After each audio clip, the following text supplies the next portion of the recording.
Welcome back, everyone, to Brawl Masters. I'm Ready Set. That is Choke on Water, who's looking pretty festive for Halloween. How you feeling, man? I'm feeling pretty excited, right? We've been here before last week, and I don't know, I feel like I've acclimated to this role, and I think I'm ready to cast some Brawl Stars. I hope you're ready to cast some Brawl Stars. We're going to be getting into the third open qualifiers of Brawl Masters. Of course, if you're just now joining us for the third one, we got a bit of an overview of the event for you guys. This is the last of the open qualifiers here in Brawl Masters. Next week is going to be the last chance qualifier, which you won't want to miss by any means. But the format still stands. A 64-team pool, best of 3 format, and of course, the draft mode. But what really matters here is that prize pool. Yeah, first place, $1,000. That's a lot of money, right? We saw it last week, right? A lot of money going to the winning team. We saw Tribe get that 1,000, right? They won a lot of money, but 1,000 is still a good amount of money, especially for some of these young and inexperienced players who, let's be honest, they don't have a lot of wealth, right? So placing high right now would be very important to them, even if it is split against across 3 or 4 players, maybe even 5 players, right? It's still a good chunk of money that is a lot of money, right? It's going to make that wallet pretty thick, right? They're going to go to the bank, they're going to cash it in, or maybe they're just going to spend it all on Brawl Stars, right? The new Halloween skins just came out, man. And I'll be honest, that Brawl Pass and that Swamp Gene looks really tempting right now. It sure does look tempting. I could definitely go for some of those skins. And of course, skins, okay, maybe the end goal here, but how are they going to get there? Well, of course, they're going to have to go through the gauntlet, aka the draft mode. It really does favor those players who are the most adaptable, the most acclimated perhaps to the draft mode by now. They've had a little bit of time to gain some experience. Of course, it starts off in stage number 1, where our teams get to ban a couple of modes here and there. Then stage number 2 is when it comes time to select the order in which those maps are played. And it's so crucial, Choke, because those first 2 sets could net a 2-0 for one team or the other. Of course, stage 3, this is what everyone in competitive is familiar with. It is those brawler bans, but they are going to be ABBA format here in Brawl Masters. Yeah, we had a lot of fun last time trying to guess those brawlers, but now we're going to see the maps, right? Last time we saw a lot of Rico thanks to maps like Hard Rock Mine, right? A lot of Safe Zone, a lot of Ring of Fire, but now we're going to see Minecart Madness on Gem Grab, we're going to see Backyard Bowl, Shooting Star, Hot Potato, Split, and Nuts and Bolts. Looking at these maps, what do you expect to see in terms of brawlers or compositions or even playstyle here? I mean, I'll tell you right now, I think Backyard Bowl, Shooting Star, and perhaps even Minecart Madness are going to be avoided like the plague. The other maps are, are pretty good too. We got Nuts and Bolts, Split, and Hot Potato. Hot Potato is definitely a fan favorite, or maybe even a pro favorite, since we are talking about pro players. Split is a bit of an iffy one. Hot Zone, of course, historically is that mode that we can expect the less confident team to be picking because it kind of can go either way. Siege is another one of those modes that we can expect to get banned out by the more confident team at the beginning of the match. We're going to be getting started with Revenge Tour versus Vatra Diamond. Revenge Tour, we have seen them before. Vatra Diamond, we have also seen them before, though admittedly, Revenge Tour, they got a lot further in the last qualifier than Vatra Diamond. Yeah, Revenge Tour, we know these players, right? Maybe not by heart, but we definitely know the name, right? They have that iconic watermelon emoji, and they just play against some of the top teams every single time. And even if they don't win every single game, they win enough games for us to go, hey, this might be the time Revenge Tour wins again, right? So now that we look at the mode bans, the maps, and the brawler bans, we're going to see that we are not going to be playing any of the long-range maps like Gem Grab, Minecart Madness, or Backyard Bowl and Brawl Ball, and we're not even going to see Siege either. We're going to see Hot Zone, Heist, and Bounty. Yeah, Hot Zone, Heist, bounty. Honestly, a pretty good order here, especially for Vatra Diamond. Revenge Tour, they made it a lot further in our last qualifiers, as we just touched on, and so it makes complete sense for Vatra Diamond to be going for a hot zone first to start us off. It is that map that can go either way, really. A little bit of, Rochambeau, a little bit of rock, paper, scissors action is in play here. So judging by our bans, I would definitely expect to see some Rico here. Of course, Brock is eliminated, Gene, so are Buzz and Ash. Let's see. We do have Rico from the side of Revenge Tour. Vatra Diamond, what are they bringing to the plate? It looks like no Rico, actually. They are prepared for the tank action here. They've come with the complete tank counter comp, but only one tank to speak of from Revenge Tour. Yeah, we're going to see this new environment. I love this new environment, by the way. This new Halloween environment looks very, very nice. We're going to see Frank Tips, aka Charles on the Frank, going to find a quick pick. And Ali and Alec26 are going to trade out, right? Alec26 is playing the Byron with a little bit of the tick damage, so even if you do survive long enough for the Byron to go down, you still need to be careful. Alec26 is going to throw out the Snake Oil onto point. Not going to connect, but he is going to force people back.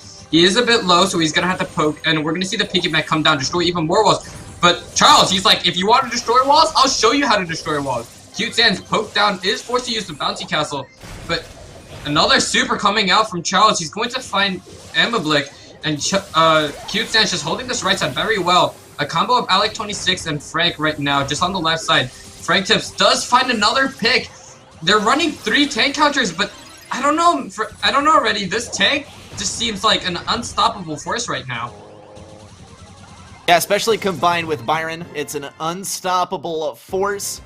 And no immovable object, right? We see Charles all over that left side, not going too far beyond, but all he has to do is sit on that point. That is the harder point to capture, actually, for Revenge Tour there, so it makes sense that they would go for it first. Vatra Diamond looks like they were not able to take down the tank duo there on the left side with the tank comp, which is a little bit troublesome. They did have a little bit, though marginally more success on the right side, but even when they were focusing all their efforts on the left, they still weren't able to take down the Byron and Frank. So if I were in this situation, I would say, you know what, if you can't beat them, then just mirror exactly what they're doing. When in doubt, mirror comp it out. And I think that's pretty much what is going to happen from Vatra Diamond, though Revenge Tour no doubt are expecting something like this and could have a mirror comp, or rather a counter comp of their own. Let's see what Revenge Tour tries.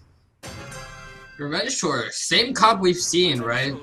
We're gonna have the Rico right side, Frank Byron left side, but this time there's a little bit of a switch up from Vatra Diamond. Instead of going with the Griff, they're gonna go with Cult, right? He still has a lot of damage, and he still has the wall break. We're gonna see Amablick destroy walls using his Magnum bullet twice already. But this time we're gonna see a little bit of a different lane matchup. Good shots coming out from Alec, going to find the kill with the super. Charles was making his way up mid earlier, but after not finding anybody, he just goes and joins back Alec26. So now it's going to be a 3v3. Ali is a bit low, and Cute Sands is just poking her out. Amablick also around half HP, but Ali does find a pick onto Cute Sands. So now they're going to have full control of the right side. Alec26, 84 health, but he's going to heal. He's going to pop his gadget, so he's not going to be out there. So he doesn't have to stop shooting, and he can just keep applying pressure. Cute Sands pushing up on the mid.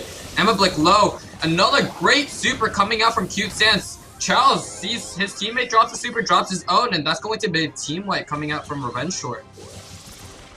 All right, Vatra Diamond still trying to make up a little bit of ground over here. Cute Sands, though, forced to play more like a Colt than a Rico versus this open lane. He is going to use that one little plant pot over there to get an excellent kill onto Ali. Axel now throws down that super. Cute Sands stays alive, though. Revenge Tour just have to capture a little bit more on this right side, and it looks like they're going to do it unless Vatra Diamond has something crazy going on.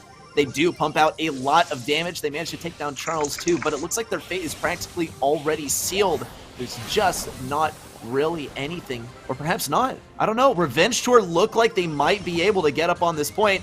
Here comes Charles, and he's not going anywhere. That is going to be this set going to Revenge Tour. Yeah, Vatra Diamond does have another tank counter, but once it gets down to 5%, you need to hit the shots on the Frank because he could just walk onto the point and the Byron heals are just going to help him stay there, right? He's going to set up camp, right? He's going to have a campfire. He's going to be making s'mores. He has a whole tent, right? Once he gets onto the point, there's almost no getting him off as long as he has the heals. And we know that Charles is great on any brawler, right? His movement is great, so he's going to be able to dodge those shots. So Vatra Diamond, they're going to need that B to land the slows. They're going to need that M super to hit the slows as well. But it just doesn't happen, right? It takes too long for them to group up and focus on their target. And eventually, Revenge Tour just takes split 2-0.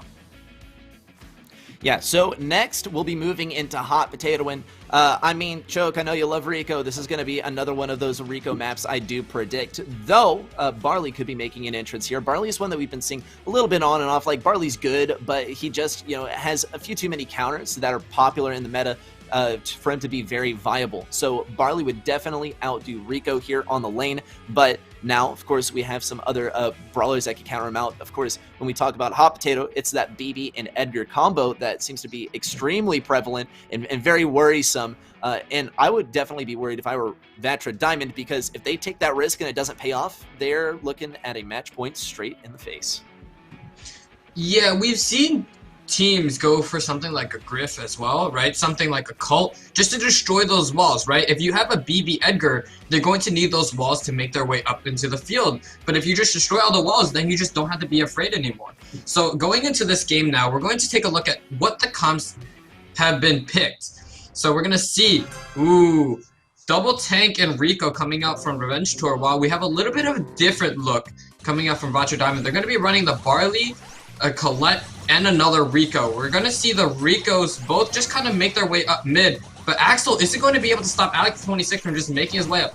Both of them are a bit low, and Alex26 does have to be careful with the Colette. And just as I say that, Colette takes out Alex26. Cute Sans Emma Blick kind of just poking, right? Cute Sans is going to be forced to use that bouncy castle and his super, and he does find Emma Blick. So now Alex26 and Charles just hitting down this, just hammering away at the safe. Alex26 does go down as well as Charles, so now it's just Cute Sans. He does find the better matchup here against the enemy Rico, but Axel will finish it out. Analyst now, great display of the super and awareness. Charles is going to use the irresistible attraction to get Elena's closer, and that's going to help Cute Sans convert into a kill. But now all these walls are down, right? I said these tanks are going to need the walls, and without the walls, it's going to be a whole different story. But this time, Charles is the one that destroyed his own walls, so we're going to see Alex26 go right onto the safe.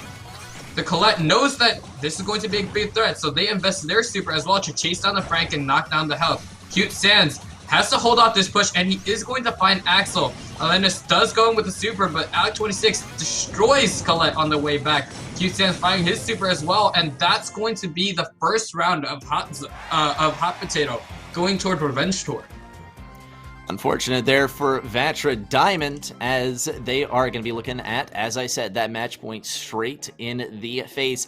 Not the situation you want to be in, right? But this is how things have seemed to go so far in Brawl Masters, especially in the earlier stages of the open qualifiers, is we see lots and lots of 4-0s rolling out, and sometimes even just 1 or 2 matches not going that way. So it'll be interesting to see if Vatra Diamond are able to bring this one back, though Revenge Tour, I mean, look at them. They're playing into a handful of counters here. They're playing mostly tanks, and this is into a Barley that is not going to be touched by them ever, and a Rico that can, you know, counter the heck out of them, and of course Colette that can 3-tap anyone in the game with a combo of her main attacks and her super. So this is not looking good for Vatra Diamond. We talked about the counter comp earlier, how it could maybe mean a bit of an advantage, you know, a win condition for Vatra Diamond. It doesn't look that way, Choke. It's not very hopeful. We'll see if they can bring it back though. Yeah, we're going to go in now, and we're going to see the same comp, a little bit of a switch up from Cute Sans, and Charles is just not having. He does not like that skin. He's going to be shooting Cute Sans right off the start, just like, hey, wrong skin, buddy. We might lose this because you're just on the wrong skin. However, Axel, this time switching off the Barley, going to go with a double bounce combo of Rico and Colonel Russ. He's going to go down early, and he has already invested the sandbags. Charles now a little bit of an angry boy. You see that purple bubble coming around him? He does extra damage now. Alex26 right into the back line is going to find Axel. Coordinated push coming out from Revenge Tour, and I don't know. this was even faster than last time, and it seems like Vatra Diamond was ready for a lot of tanks. And even if they were prepared, they weren't prepared enough. Revenge Tour 2-0 sweeping Vatra Diamond here. Unfortunate there for Vatra Diamond. Revenge Tour, though, will be advancing on to the next stage of the third open qualifiers to claim a few more points for themselves. Vatra Diamond, though, are going to be sent packing, at least for now. They do have their chance to snag a spot in the playoffs in the next qualifiers, though no longer open qualifiers. They are last chance qualifiers, and the prize for those guys is an advancement to the playoffs, no longer the prize pool. But I mean, come on, advancement to the playoffs is a prize in its own. So good stuff there by Revenge Tour. If you ask me, I think just better mechanics by Revenge Tour, and this is, you know, kind of what we were expecting. And I mean, Revenge Tour, right? I mean, think of the names on the roster, right? We're looking at very established players in the scene who just currently don't have a main pro roster that they're signed to.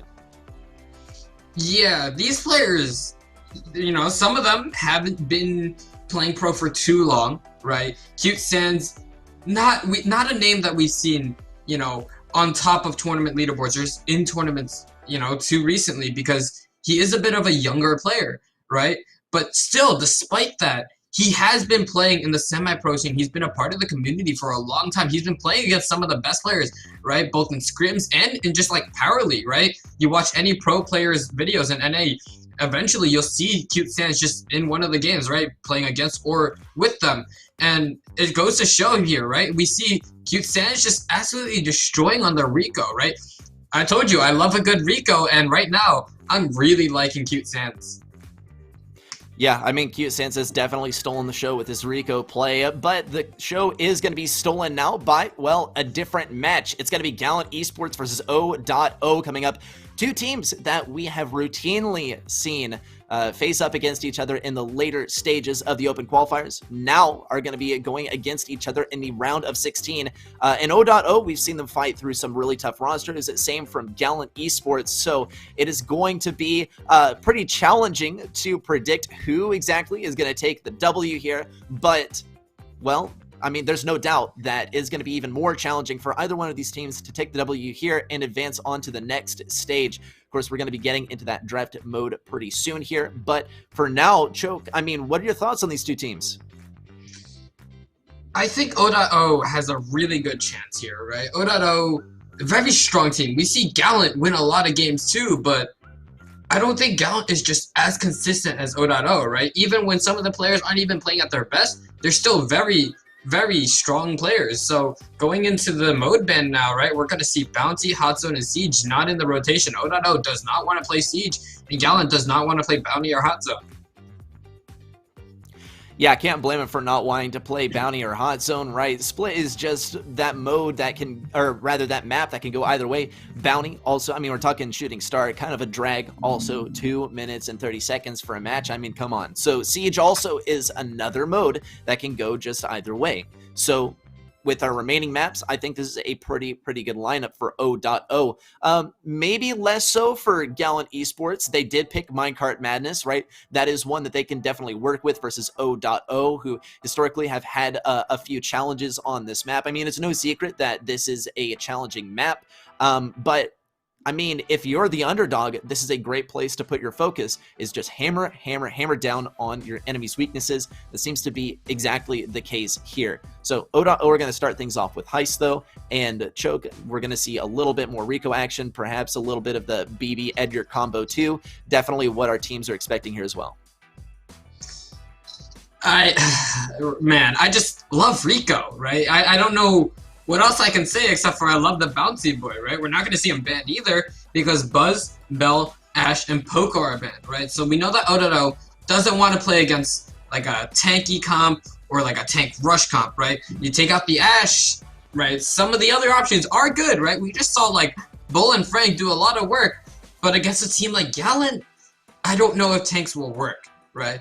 On the other side, Gallant, with the Buzz ban and the Bell ban, I think they're trying to take away a lot of the mid control and a lot of the like dive potential, right? Imagine if you had Bell and Buzz on the same team. Bell hits the mark and the Buzz is woo, Alright, he goes in, he takes out a kill, and there we go. We saw Alec26 with a team wipe, with 3-man stun, and I don't think Gallant wants to play against that this time.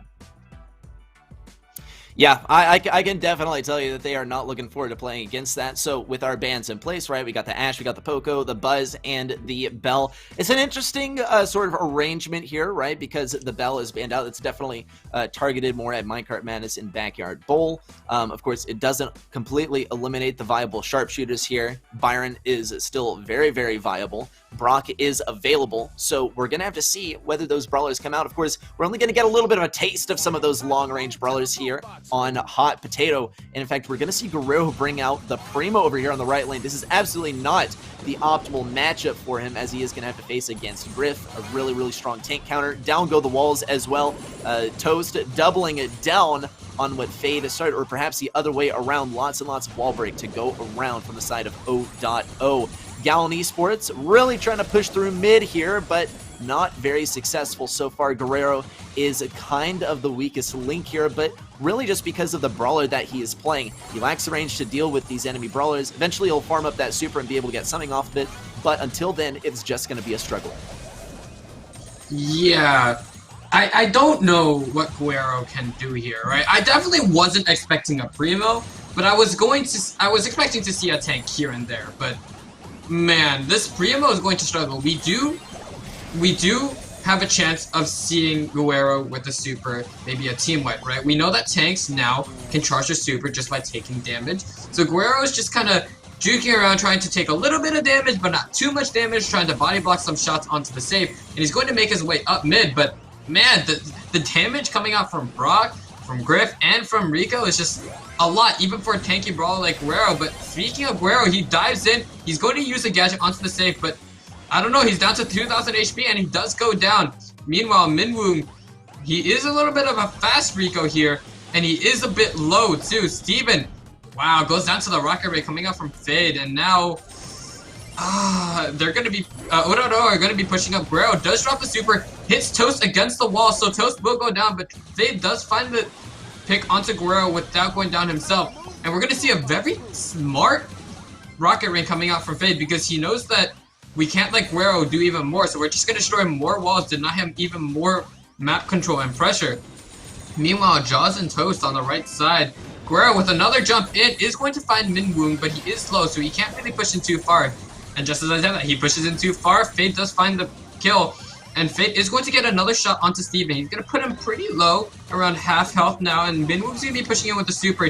Does get a lick of damage onto the safe, so now GallantEsports have to push in to make up for this deficit in terms of safe health. Guerrero pushing in, a great super coming up from Steven, 76 to 77. Jaws pushing in as well. A great shot bounce coming up from Jaws is going to knock that safe down to 74 HP, but GallantEsports, their safe is down to 69. Nice.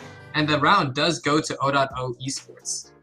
Good stuff for O.O to start things off strong. The momentum is established in their favor. Let's also consider, though, the side of GallantEsports. They bring out the Primo, and it did seem like that was holding them back for a good portion of that game. So O.O, they came completely prepared for any of that tank business. They came completely prepared for really anything else as well. And this is definitely showing the confidence of O.O. They can pick something very well-rounded. They don't have to depend on any sort of counters or anything here. It does speak to the discrepancy between these two teams. I mean, we're looking at number 3 and number 4 on the leaderboards following this last competitive season for BSC in North America. So, of course, I mean, by the leaderboards, O.O is a better team, but not necessarily by the matchup here. We still have a lot more games to play, and for now, it is going to be O.O to take that early lead. Yeah, that Primo pick was a bit of a struggle pick, right?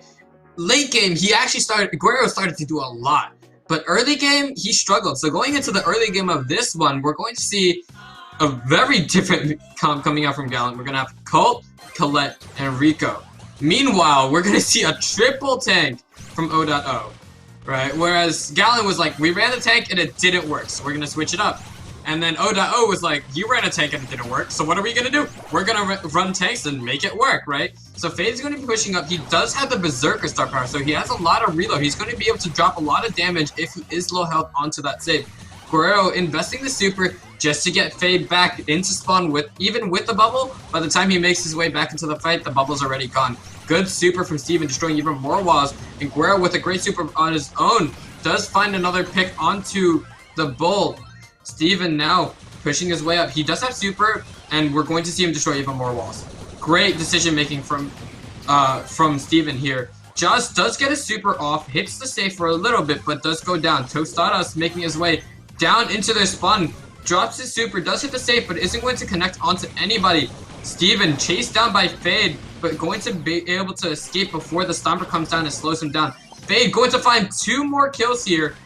He's going to put himself in the corner now just to regen. He has his super, so he is a big threat, and now Gallant is very aware that he's going to go and Stomper use. Does find Steven. Tostadas following in, does find Jaws. Minwoo with a great roll, uses the gadget for an extra lick of damage, and Tostadas is just hammering away. His irresistible attraction to double the damage dealt from his initial strike, and now Gallant is faced with a great deficit. They're down 40% on the safe, and they still have not made their way up from mid yet. Just as I say that, Jaws does use a super, but Tostadas is like, you want to go in? I'm going to keep you right back where you are. Jaws comes back down and gets stunned, so now 2v3 situation. Gallant is looking very weak. Right, big push from O.O could result in something here. Fade is going to have the opportunity to rush in, but he's not going to use it. Looks like Guerrero is going to be able to take him out. Just a little bit more time for Gallant to work with here. Big super in from Jaws, and there's the stun. Minwoo is going to pick up, and no, he's not going to get the kill, actually. There's the counter super from Guerrero, and even more damage pours in on that safe. Fade has the super to work with here. 22% remains. Gallant has to defend against this. Minwoo is going to be able to get maybe a little bit on the save. That's all they needed. 14 to 10. Just a little bit more. And that is going to be a 7% differential. O.O take it all the way back there in the last few seconds. We're going to be heading into set number 2 with the lead for O.O. That was really close, right? We saw Gallant with a 40% lead at the start, and then towards the end there was a base raise, and the 2 tanks just outdamaged the Cult, right? Cult didn't have too much ammo because he just fired a lot of shots, right? And the Rico and the Colette from Gallant were still respawning, so they were just kind of watching the 2 tanks just attack away at the safe, and by the time that the clock ran out, Gallant ended up losing the game, even with 3 long-range brawlers against the tanks, right? We obviously think that Colette's going to counter the tanks, but I don't know, maybe it's just too much health, too much pressure, and too much movement for Gallant to deal with. Yeah, I mean, it is definitely a challenge from the side of Gallant Esports at the moment, and it is going to continue to be a challenge, though perhaps less so, because, like we mentioned, Minecart Madness is their choice of map for set number 2. So this is when they can start bringing it back. This is when they can, get a little bit more comfortable than they would have otherwise been in this set number 2. We're 1 game away from getting taken out, or rather, we're 1 game away from it being taken to the match point sort of situation. So Gallant Esports, we've also seen them bring some show-stopping performances on Minecart Madness in any competitions that we have watched. And if you're an avid BSC viewer, then you have seen just that as well. So Gallant Esports, this is a comfort map. This is a power map for them to work with here. They're pretty lucky that O.O did not get rid of it. And I think I'm looking forward to a set number 3 incoming. It could be a backyard bowl for set number 3. I'd say it's very likely, given that this is Gallant on Minecart Madness. Yeah, going into Minecart Madness right now, we're going to take a look at what the play is here. Ooh, Gallant Esports with a Meg, a Gene, and a Spike. I had not seen Meg in competitive play. Ready, you're going to have to hold my hand through what Meg does, what Meg is good at, what Meg can't do, what she's bad at, because I'll be truthful here, I don't know much about Meg. I haven't pushed her too far. But it doesn't seem like Steven's going to have much map control, and neither is the rest of Gallant. Fade does have a good position up on the left side here. His life plant is going to go down, but it only serves to heal him a little bit more. Guerrero knocked down to 700. Has to play back a little bit, and the life plant does tick away on the side of Gallant without healing anybody. Jaws, ooh, he's just getting ticked over and over again. He can't heal. He's going to get hit again, and he goes down to Fade. Fade, great life plant here. Oh, stuck in the corner, but wow. The super is going to find it. Steven pushing up, but Fade, another kill. 3 kills already, and it's only been a little bit of time now. We're going to see great control exerted from O.O. Fade will go down to the minecart, but still, there's a 7 gem lead for O.O. And even if Toast does go down here, it's not going to change the gem count because Minwoo has everything in the back. Alright, Gallon Esports kind of trailing here. Not exactly what we were expecting. Let's see if they're able to make it work on the right lane, though, with this Meg. Of course, newest brawler in the game, could be bringing some power over here. It's going to be a bit of a struggle facing off against Griff, though, such a strong tank counter. And it's going to be able to keep Steven at range for a little while. Here's the mech, though, and Steven's going to heal right up and head in. Minecarts are going to allow him to get a little bit more room over here, and O.O is effectively pushed all the way back. Good attempt at a swipe there with the super from Steven, but it's not going to net too much for him. It is going to keep Gallon Esports pretty viable here at mid, though. O.O, they have the range to work with, though, so it could be a tough situation. Big wall break there from O.O. Now the gem count is equalized at 9-9. It looks like it is going to go to Gallant Esports with that last gem. No, it's actually going to be just out of range, just out of arm's reach, and O.O and Gallant are going to be more or less tied up here. Speaking of arm's reach, Guerrero does hit a really good pull onto Toast, so now O.O are forced to push in, but they don't have much health. Steven, great shots with the mech, lots of range, lots of health, and now Minwoo is going to get caught up by the curveball, and now Gallant, they're just backing up. Guerrero 10 gems in the back, and O.O doesn't have enough time to do anything. A great showing here from from Gallant to just kind of, you know, take their space back slowly. They didn't have the best start, but they still managed to find the win on the first game of Gem Grab here. Yep, well, round number 1 complete. O.O might not be getting that W as quickly as they were hoping or expecting, but it has held true that Gallant Esports knows how to get it done on Minecart Madness, even if it were a bit of a rocky start, which it totally was, until we saw the kind of the breakthrough on the right lane there from Meg. Meg pushing back Griff and getting some good control over there. And really for me, that was the turning point. And it was a little bit late in terms of, you know, when we would hope for a turning point, given that O.O had 9 gems by that point. But hey, I will take it. I came here to see some good Gallant Esports action on Minecart Madness. I already got to see the O.O showstopper on Heist, and now I think we could see a backyard bowl incoming. Yeah, I personally wasn't expecting the Meg, right? But I'm not a pro, right? I don't know exactly what they're thinking. But if I'm O.O right now, I'm thinking, are Gallant going to run the Meg again? Because Meg did have a slow start, right? Steven didn't really have much control because as a normal Meg, you don't have much damage, you don't have much range, you don't have much health. But once you get that Meg, then you can start to push in. The gadget keeps your mech alive, right? Protects it from the decay, and you just kind of dominate, right? You have a lot of close range damage with that super swipe, and once that mech is down, then you kind of just snowball it from there.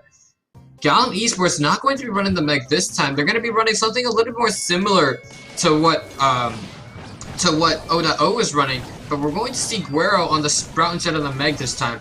I have always been a fan of Sprout on this map. The way he can utilize those minecarts to extend the range even more, right? That's when I feel like we have a really good Sprout, right? He's able to predict the minecarts and kind of improv like, hey, I need this to go here, so I'm going to shoot my shot here, right? So we're going to see Jaws not on the Sprout go down on the right side, and Guerrero switching lanes to 1v1 the Spike. He isn't going to go down just yet, but a great homemade recipe from Tostadas will find the homing shot. Jaws trying to heal the best he can, but there's a lot of poke. Good wall break coming out from Toast. Just kind of puts Gallant in a tough spot, but just as I say that, Steven equalizes. He is going to use his own homemade recipe, and now it's a 2v3 in favor of Gallant. The gem lead is a little bit of a big one, 7-2. They are going to need to catch up by 5, but Minwoo seems like he's not going to survive much longer. He's going to drop 3 gems in the top right, but thanks to that wall, there's not going to be much damage done. Good jump from Fade, catching Guerrero off guard, but the shield is just going to keep him alive. Minwoo trying to equalize as well, but he is going to go down to Guerrero just with 126 health. Tostadas tagged a little bit more. He is going to get a good homemade recipe. 6-4 now. And wow, Steven, another great homemade recipe. We see many of these come out already, and each of them seems to be a high impact frag, finding a lot of control, alleviating a lot of pressure, or even taking away a lot of gems, putting them down on the ground. Good slow will find both Gueroff and Jaws, but Gueroff not stopping, throwing down the wall. The hedge is going to provide him a lot of cover, and there we go. Countdown coming out from Gallant Esports. There is going to be a gem there, so they might be able to equalize if they find these kills. Tostado is making his way up. Fade, great shots. He's keeping the poison on, keeping the heal away from them. But Steven, once again, great threading the needle there. Minmoon will pick up a majority of these gems, and the life plant will give him a little bit of cover, but it's not going to be enough. Steven will find another snipe, and he does have the jump. He's going to make his way away from Fade, and that's going to be Minecart Madness going to Gallant.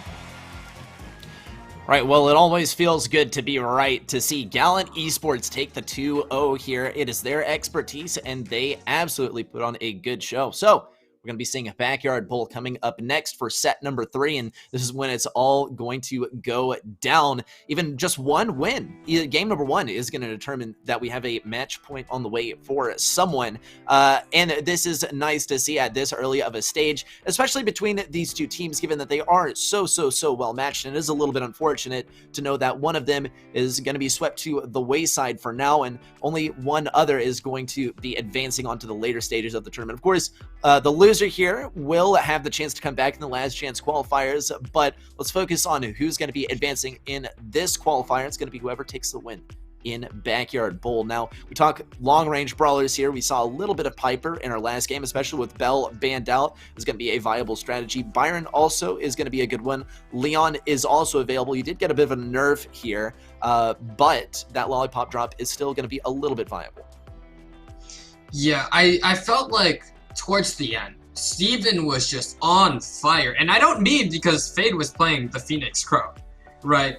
Steven was just finding a lot of shots. Even when he didn't use the homemade recipe, he was able to just somehow curve his shots around the life plant, right? Find the picks that he needed to and stop the countdowns, right? Alleviate a lot of pressure with his picks, and just whenever a Piper hits you, right? Even like if it's not max range, from like mid range with a ambush, that's a lot of damage. And on brawlers like Spike, like Crow, and another Piper, one shot is enough to make you go, hey, I should stop pushing up. I need to go back. I need to give them the control and heal. So we're going to go into the first map here of Backyard Bowl, and I am kind of interested to see what the picks are. All right, picks coming out. We did have Sprout in rotation, so we're going to see a little bit of Mort for the counterplay, and this is going to work out real well for Guerrero if he's able to navigate around Toast here at mid, and it looks like he just might be able to. He doesn't want to get trapped in that honeypot. He's going to completely circumvent that, though, and goes all the way on the left side. Now back up to mid. He's baited out Minwoong, and here could come a kill. He's not going to go for it, though. Does try and keep himself alive with those dashes. Toast goes for a cheeky shot here. He's not going to be able to get it. Dash in by Guerrero, and Toast is still going to be able to stay alive, though. It's just Steven here on the defense. A bit of a wall block off there. Interesting. Looks like they want to isolate Steven over here on the right side and then separate Guerrero and Jaws for a later offense. It is a little bit tough to get out of here for Gallant Esports, but for O.O, it's also pretty challenging to push in. They don't have high health brawlers or very mobile brawlers either. Yeah, we're going to see a good gadget investment from the start, but another gadget investment, and Guerrero doesn't find anything. Steven is a bit low, so he has to be careful. And just as I say that, Minwoong does find a really good shot onto Steven, so now the healing is cut off from Gallant Esports, but wow, we're off diving in. He says, hey, if Steven isn't going to heal me, then I'm just going to heal myself. He finds 2 connections with his bat, or should I say Sandstorm, and heals him back up, and that's another team wipe. Good push up from Gallant, but now that O.O is back and they have to respect the Sprout, they're going to equalize back towards the mid. Steven does find the tick delay onto Toast, but Minwoong, retaliating, does find Jaws with a few bounce shots. So now it's just Steven and Guerrero versus Toast and Fade. Toast is going to drop the honey pot just to act as a little slow tank deterrent with the slow.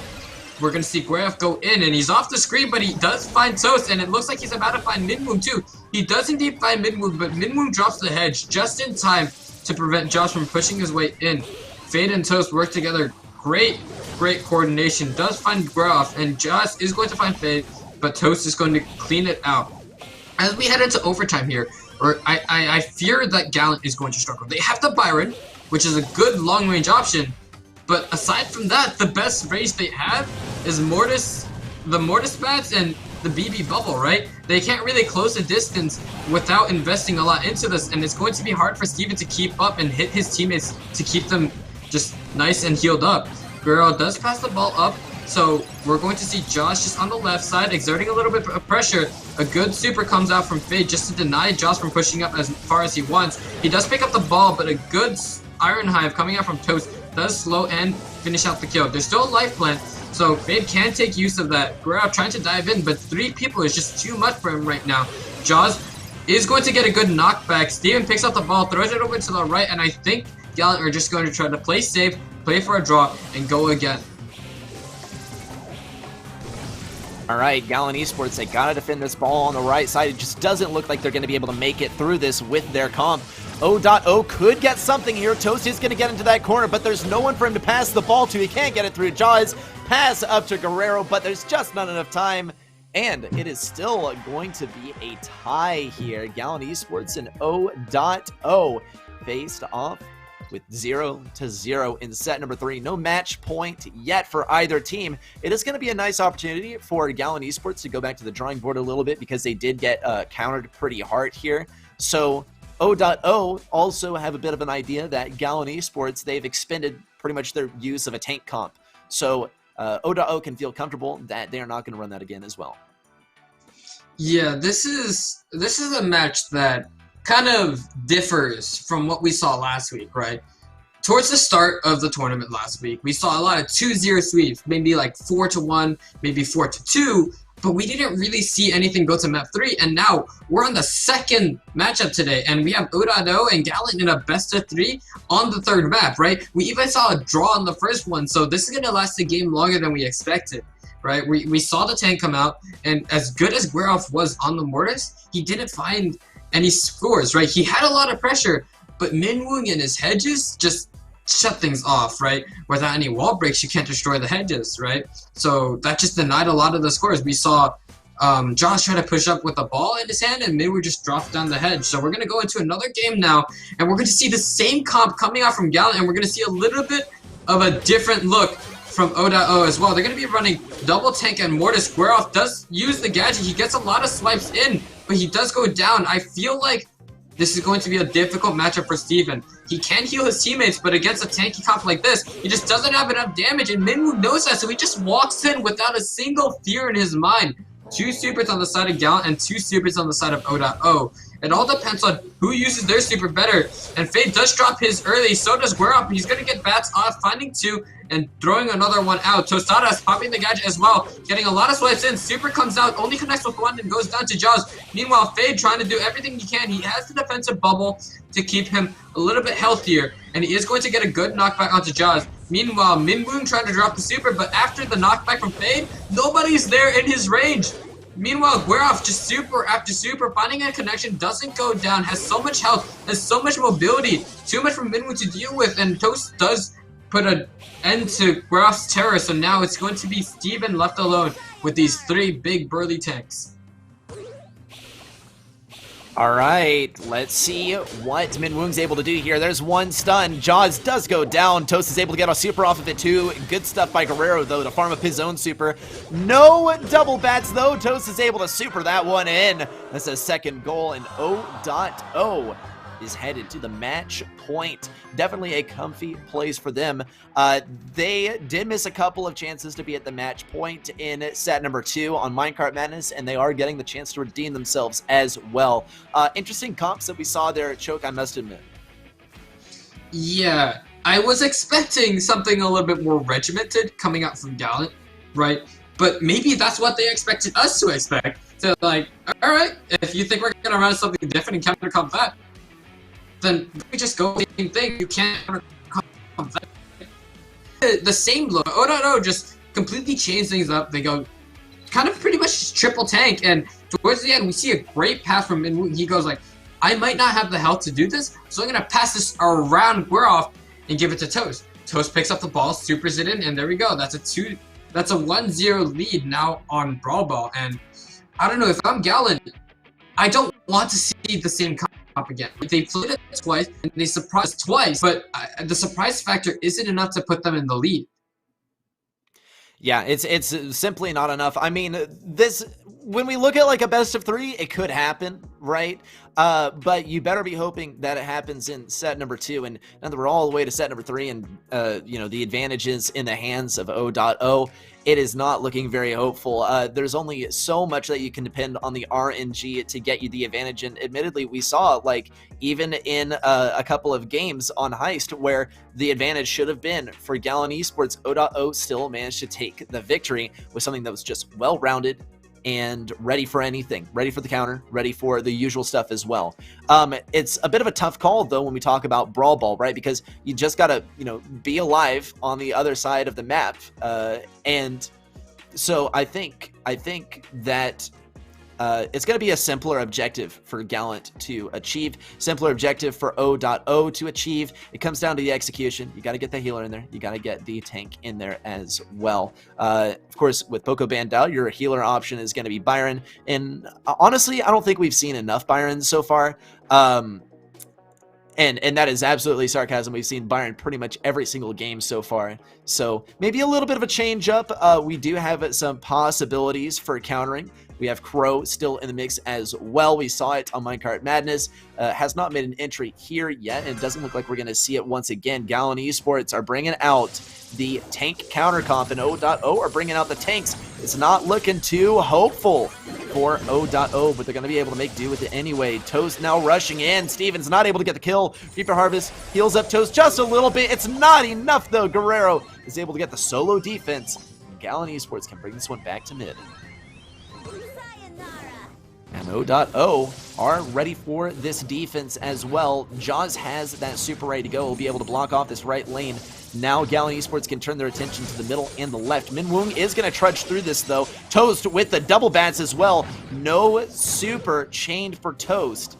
He will be able to survive nonetheless. Guerrero also has this super. He's not going to be able to... No, never mind. He doesn't get the super over to the left side. He does get it over to the right. Gets the kill on a Frank. Toast, though, still is able to get that kill and circle back with his super.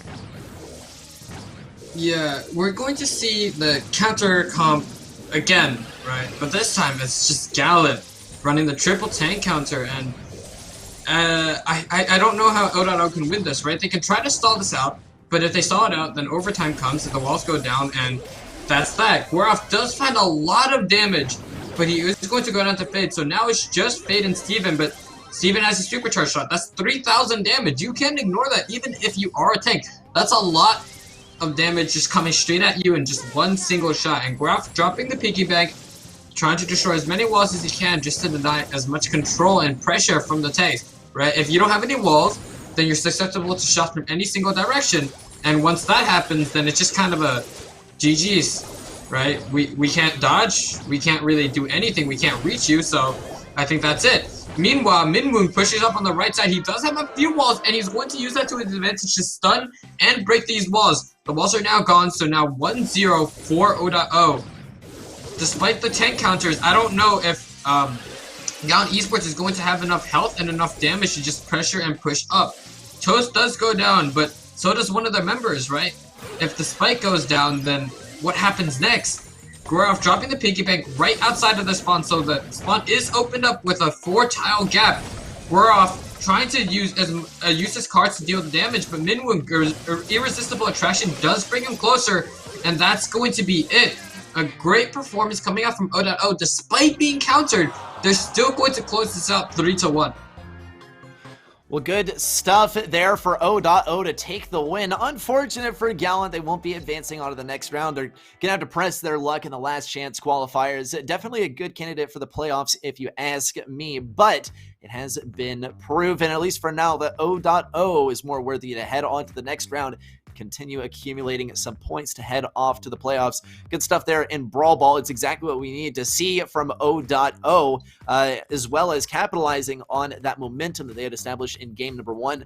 Very, very well done. Very entertaining to watch as well. But that is going to do it for O.O versus Gallant Esports for now. Let's take a look at the bracket and see how things have played out in the background while we've been watching these two matches. Here's our bracket powered by G Fuel and Choke. Well, we already know on the bottom right how that match turned out. Yeah, so we look at the bracket now. We're going to see Magna and West Coast in the right side of the quarterfinals, right, to try to make their way over towards the semifinals. But just as we watched, O.O beat Gallant Esports, so we're going to see Requiem and LDU fight for the right to play against O.O. While on the other side, Quantum Gaming is going to face against the winner of Tribe and Unfazed. I personally think that I know who is going to win that one. I'm not going to spoil anything, just in case there's a very slim chance of that upset coming right through. While Revenge Tour and STMN on the bottom side in that quarterfinals, it's a matchup we love to see, right? It's going to be a fierce competition right there in the bottom, and I can't wait to see who makes it towards the semifinals. Yep, gonna be exciting to see it. Those matches coming up. Of course, we are gonna be getting into those quarterfinals momentarily. Make sure you get up, stretch, get some water, and prepare yourselves for the awesome round of 8, the quarterfinals.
Welcome back, everyone, to Brawl Masters. I'm still ready, set, and that is still Choke. Choke, I mean, we just had an excellent break, and we're ready to head into the quarterfinals. Yeah, how do you know I'm still Choke on water?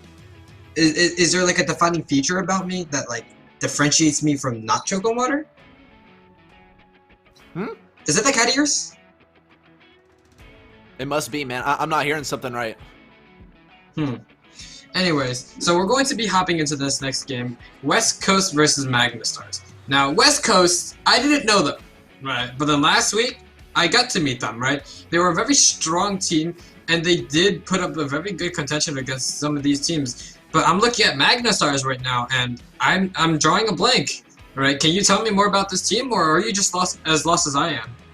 Yeah, I'm pretty lost too. I mean, MagnaStars, we'd have to see the brawlers, or rather the players, once we get in game. Obviously, they have something up their sleeve as they've gotten into the quarterfinals, though. Let's take a look at their picked modes and their brawler bans. Looking just at MagnaStars, they've gotten rid of Heist, they picked Siege for game number 1, and they're going with the Leon in the Spike bans. Interesting bans. They're not necessarily super duper meta brawlers right now. Spike seems like a personal sort of issue, and then with the Leon thing, Leon is not very meta anymore because the lollipop drop got nerfed pretty hard. But hey, you know, we never know exactly how they got to the quarterfinals, so maybe we'll just have to wait and see. Yeah, I think the MagnaStars were a little bit like personal with that Leon ban, right? When it comes to West Coast, players like Shine have been very good on that Leon.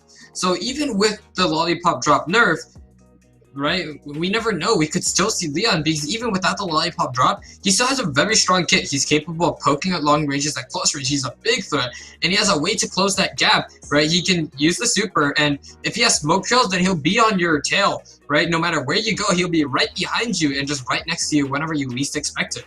So we're going to see Siege, Brawl Ball, and Hot Zone, and this is the first time we've seen Siege so far, and it's going to be the first map. What type of comps and what type of playstyles are you think are going to be coming out from both of these teams here?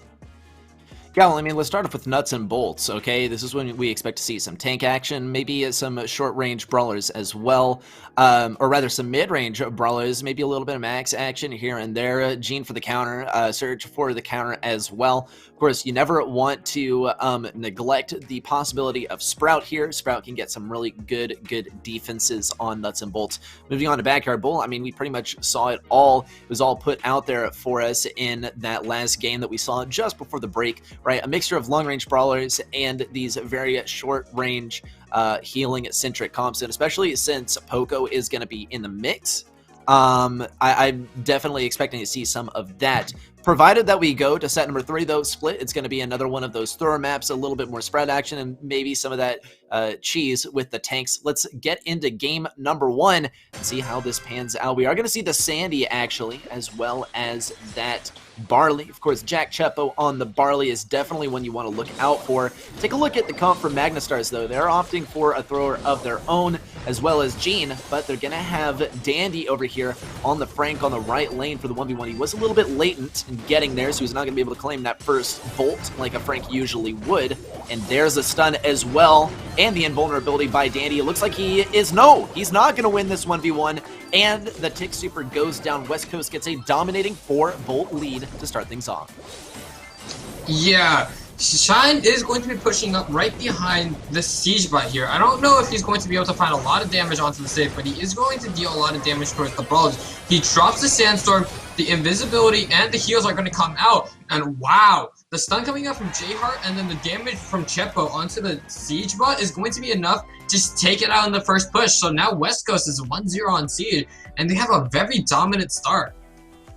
A very dominant start. Expect nothing less from West Coast as well. MagnaStars, you know, they did have a pretty good showing in terms of the brawlers that they picked, right? Frank and Tick is always one that I advocate for on Siege in general, but the execution was not there. Frank had, you know, a pretty good 1v1, especially versus the likes of J-Heart there on the right lane.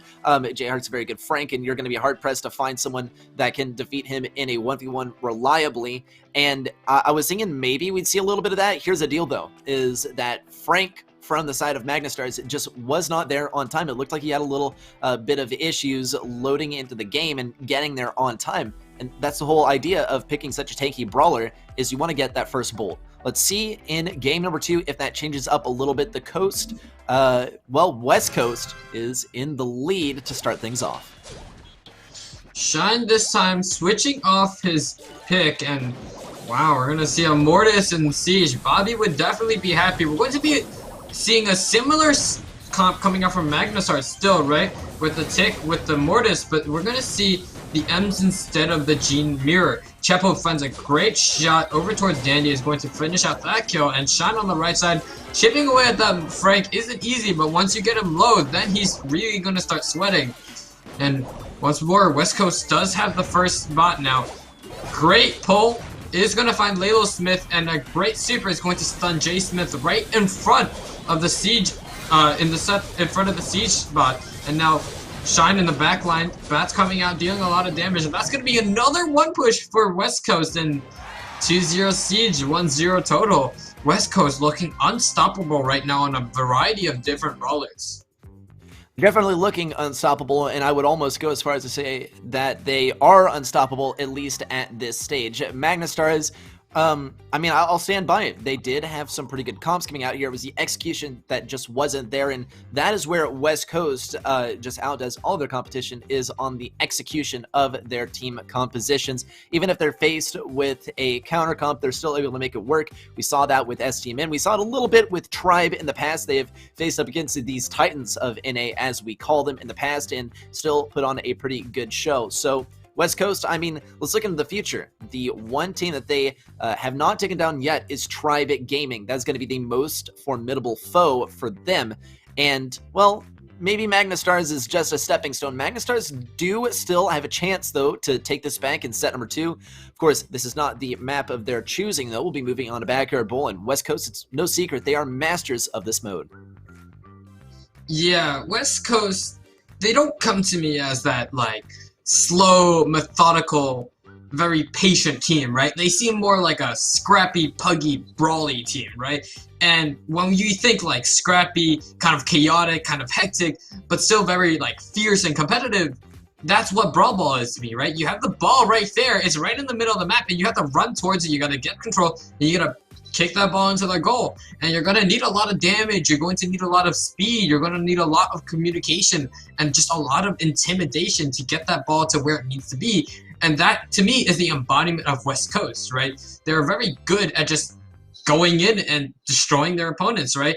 Even on the Siege map, right? We see Siege kind of like a mini bounty, right? It's a very slow, right? You kind of, do you win the first bot? Do you win the second bot? Do you win the third bot? And you just kind of poke away. You just focus a lot on map control and keeping control of those bolts. But even on a map, even on a mode like that, we're going to see West Coast just kind of walk into the spawn, right? Shine was literally behind the Siege bot, right? Sitting right next to the M's, just waiting for it to spawn back. So now that we go into Backyard Bowl, we're going to see a lot of long-range options. But Shine, not having any of the long range here, is going to be able to do. That's a great first pick onto Lalo Smith. And does find Byron. He's going to score the ball in. Jay Smith D isn't going to find the pickup. So that's going to be a 1-0 lead for West Coast. All right, West Coast are going to get that kill on a Jay Smith on the right side, and then a snipe onto Byron as well. The wall break could come out any moment now. JR is not going to get that off, though. Shine zooms over to the left side. He doesn't have enough health really to work with here. He is still going to give it a try. No good dodge onto the Colette super as well, and there's the wall break by... couldn't really tell whether it was by Lalo Smith or Chepo. Nonetheless, Shine is not going to be able to get that in the goal. Chepo is going to be able to toss that right in the corner, and West Coast is already at the match point.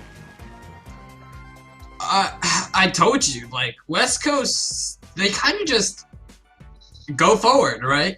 We see, like, we're not even, like, fully into the game, and Shine is halfway across the map in their backline, getting rid of the Brock, and then gets rid of the Byron and scores the ball in. He's like a one-man army on certain brawlers, right? That's why we see him a lot on, like, the Leon, because he kind of just goes in, right? Once he's in the backline, it's very hard to get him away because he's mechanically skilled. He knows how to kite. He knows how to move. He knows how to dodge. He knows when to attack and when to heal, right? So these are all very good strengths that, you know, West Coast have utilized to just make their way into into their enemy's face, and once they're there, they just break the walls, and once the goal's open, then they just kick it in. However, on the side of MSTRS, they are giving up the pressure very easily, right? They're not landing the shots they need to be, and they don't have the intimidation. They don't have the respect that they want to have, right? If you want the respect, you're going to have to earn it, and if you want to earn it, you got to hit your shots. So going into this next game now, we're going to see a little bit of a change in terms of skill from MSTRS. And we're going to see Shine matching on the Stu 1v1, but it seems like he's getting the better of it. He does have the speed, unlike the enemy Stu, and that's a quick early pick for both teams. Now LaylaSmith and JD Smith just trying to hit Shine, but his movement is on point. It seems like he's playing on 240 hertz, maybe even 360 hertz now. Shine, both of the Stus running gas with you, but Shine's going to find the better of him. Just a little bit more healing does put him on the edge, even if he is on fire. Now it's all left alone to J-Heart and Chepo just to destroy these walls, open up the goals, and that's exactly what they're going to do. The right side of the goal is severely open now. Shine's going to try to push in, but a quick shot from JD Smith is going to find that. But Chepo, he's like, my teammate might go down, but so will the goal. So he's going to find a quick score. He's going to be matching LaylaSmith on the left side, and now J-Heart lands a great shot and follows it up with a homemade recipe. He's going to find a shot, and J-Heart's going to try to super the ball in, and he's not going to make it. The Stu's going to pick it up, and he's going to super it right back towards their goal, bounce it off, and now it's just Chepo and JD Smith alone. LaylaSmith is back to help out his teammate, and the honey pot is down. We're not going to see too many gadgets coming out from B now because we know that one of them is already gone. And as Chepo tries to hit it, there was a great placement decision made by JD Smith not to place it right behind the wall because of the buff given to Brock 2 patches ago. Great shots from Chepo, just forcing everybody back. A few walls are broken thanks to LaylaSmith. So now Shine just on the left, trying to find an opportunity in which he can just push in and do what he does best.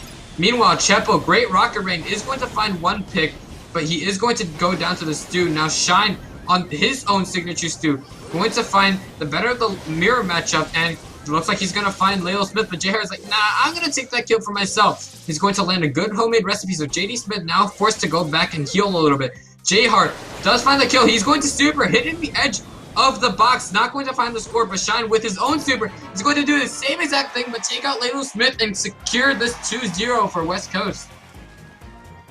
Good stuff for West Coast. A good way to send themselves into the semifinals as usual. And an unfortunate end there for MSTRS. Far from a crushing defeat, though, right? This is pretty much the expected outcome. And, you know, they did get in some good practice versus West Coast, if anything. A 0-2 is all they got to show for their efforts, unfortunately. With that, though, that does it for our first match in the quarterfinals, and West Coast will be advancing on to the semis. They're one match away from heading on to the grand finals. They're going to have to face off against one of the final bosses of this region in that grand final, no doubt. One thing, though, that we can say very confidently, though, is that West Coast have placed themselves comfortably in that top 3 from the points from the open qualifiers to qualify for the playoffs. And of course, that's also just one of 2 matches that we get to spectate before heading on to another break.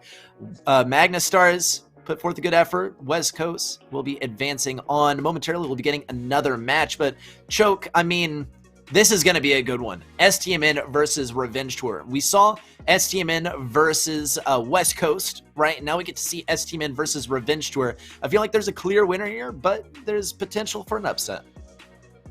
Yeah, we definitely are looking at STMN to win, right? If I remember correctly, they're 4th place in terms of qualifying points, but that doesn't discourage them in the slightest, right? They know that they are good players, and they know that if they need to perform, then they will perform. But on the other side, we have Revenge Tour, right? They are on the Revenge Tour. They're going to try to knock down every single team that looked down on them. And I feel like STMN is one of those teams, right? STMN have knocked out Revenge Tour countless times, right? In any single tournament. If we look at the monthly finals, even the qualifiers, right? There are times in which Revenge Tour have lost the seeding match to STMN. So now we're looking at Revenge Tour, and I'm sensing a drive to take revenge, right? It's in their name, and I feel like they're going to get it, right? I believe in the underdog story, and Revenge Tour is most clearly right now the underdog. Yeah, they are pretty clearly the underdog, though I don't know if it's by as long of a shot as we're expecting, Choke, because I mean this is not like a ragtag team of underdogs, right? This is a pretty well organized team of professional players that just aren't contracted to their former rosters anymore. So I'm definitely expecting really great things from Revenge Tour. It is really the synergy advantage that STMin has over Revenge Tour at this point, and that's usually how it goes when we talk about these pro rosters, is that the time that is spent playing together fosters this synergy and nurtures it, and it's the teamwork that allows one team to triumph over the other. It's the idea of becoming greater than the sum of your parts. Let's take a look at our draft mode. Choke, we're going to be banning out Gem Grab, Brawl Ball, and Bounty, which is going to let not MSTRS, but Revenge Tour pick Heist as a first mode to play. Yeah, we saw Revenge Tour play Heist earlier, right? They showed a lot of different looks, right? They had a really good Rico, had like a solid regimented play on that first showing of Hot Potato, but as time went on, we just see like 3 tanks, right? And it worked. It might have been a little bit close, but it still worked.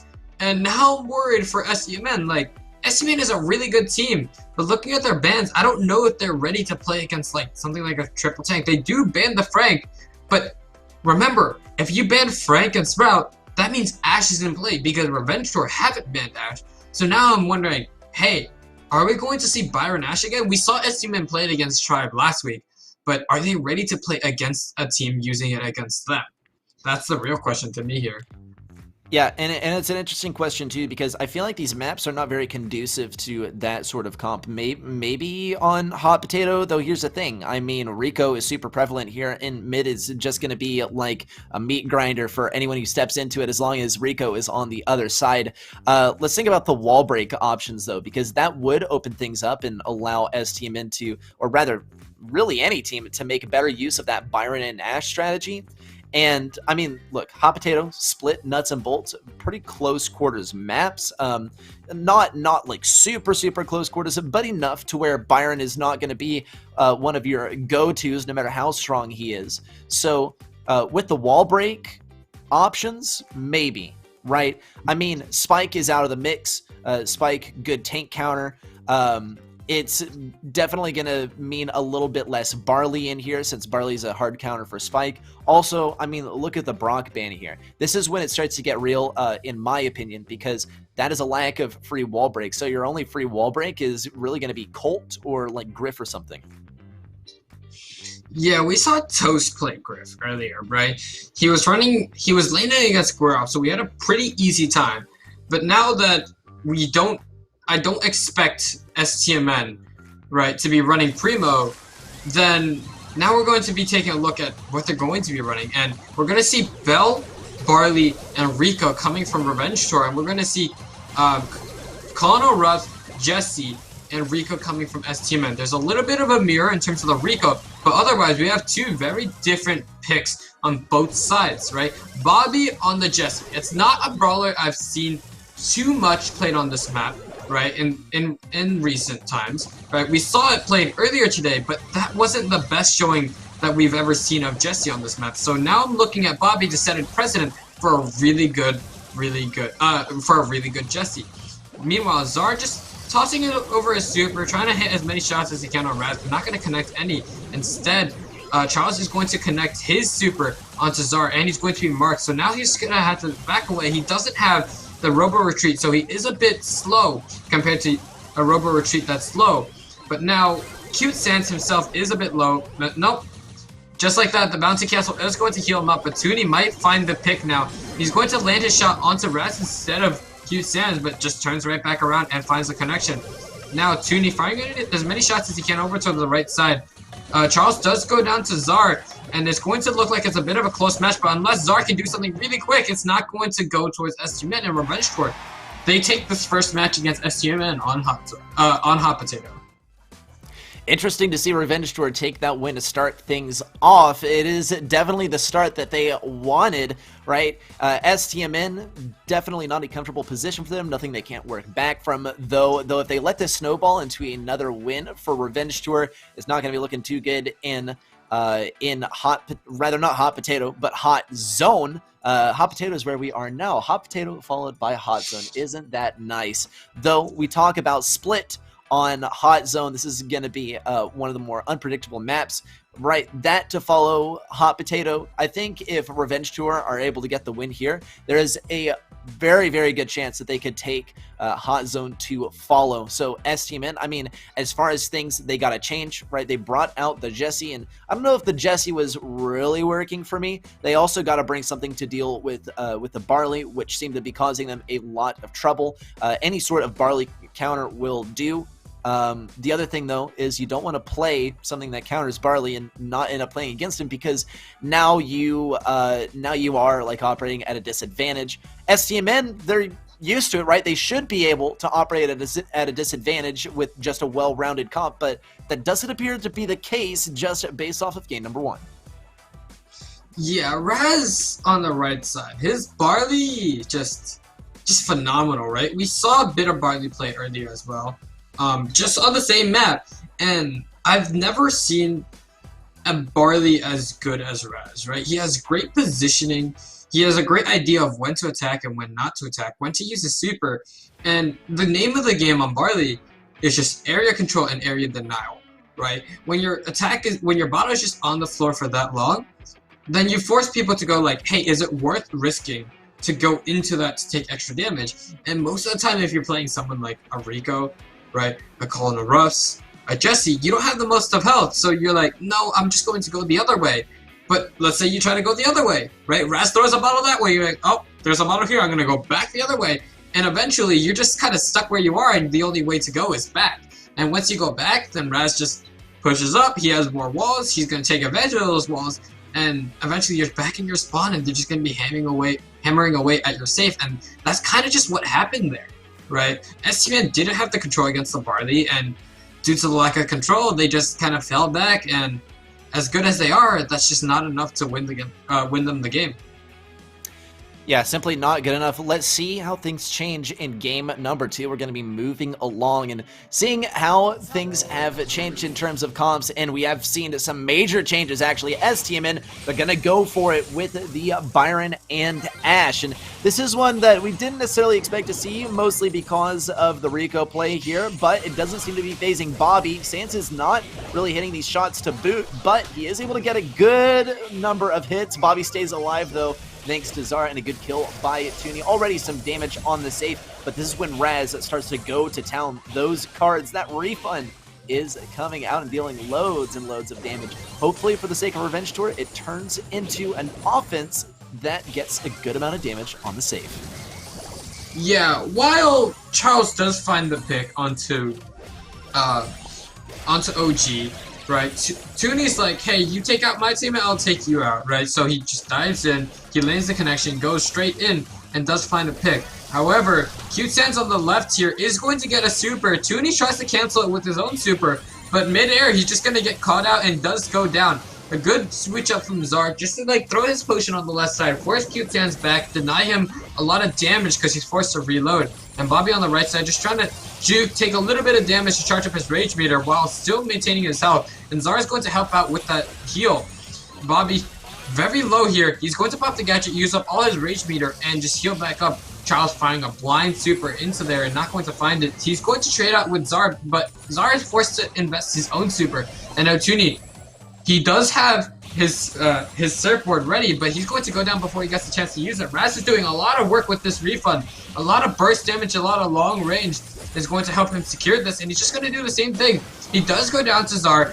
Zar just have great uses of the supers this game, and Toonie does find too. We're going to see a little bit of repeat of last week on Alec 26 now.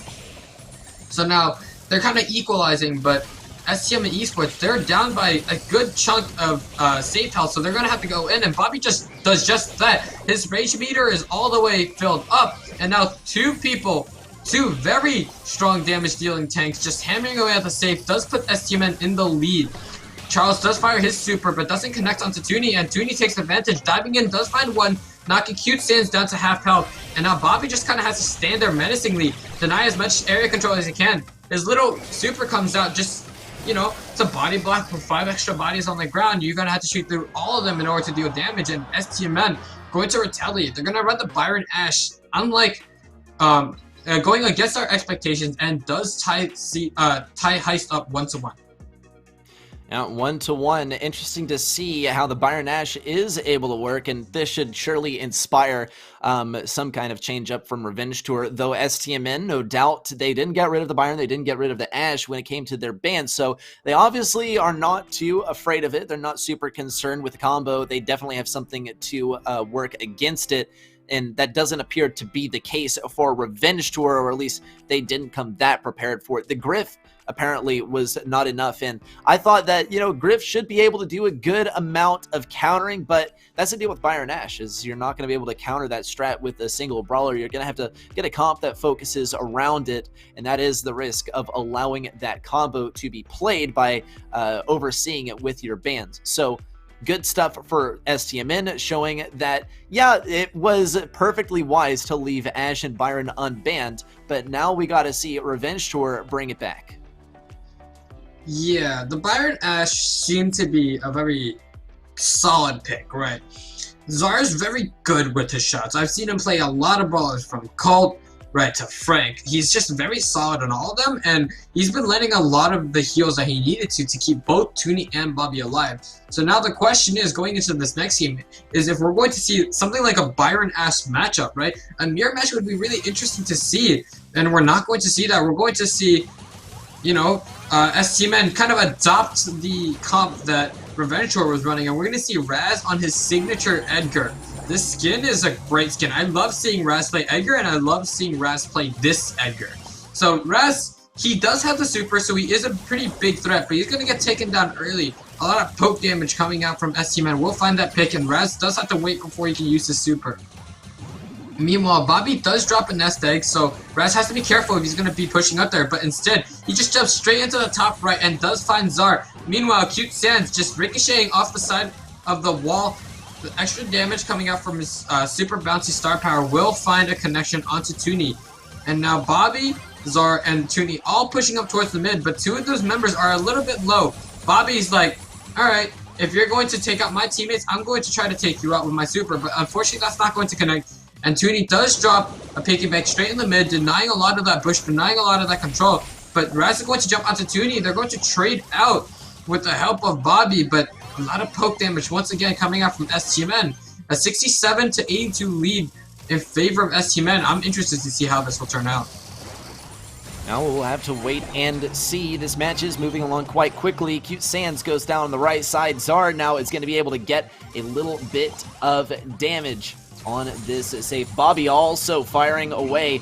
Raz could get a little bit of damage, but he's not going to be able to get in range of Zar, nor does he have his super at the ready. Raz, once again, is going to make an attempt here, just trying to get close to Zar and pressure him out, but Zar knows exactly how this interaction is going to go down, and is going to go down in favor of STMN, though a good push so far by Charles up mid. Revenge Tour now are going to be able to get on this safe, provided they get through the enemy one more time. Jump from Raz. Toonie takes him down swiftly and has a super to spare. All 3 members of STMN move towards the safe of Revenge Tour, and it looks like this might be the end of their Revenge Tour, at least for set number 1. STMN just has a little bit more damage to go, and there it is. STMN with the win in set number 1.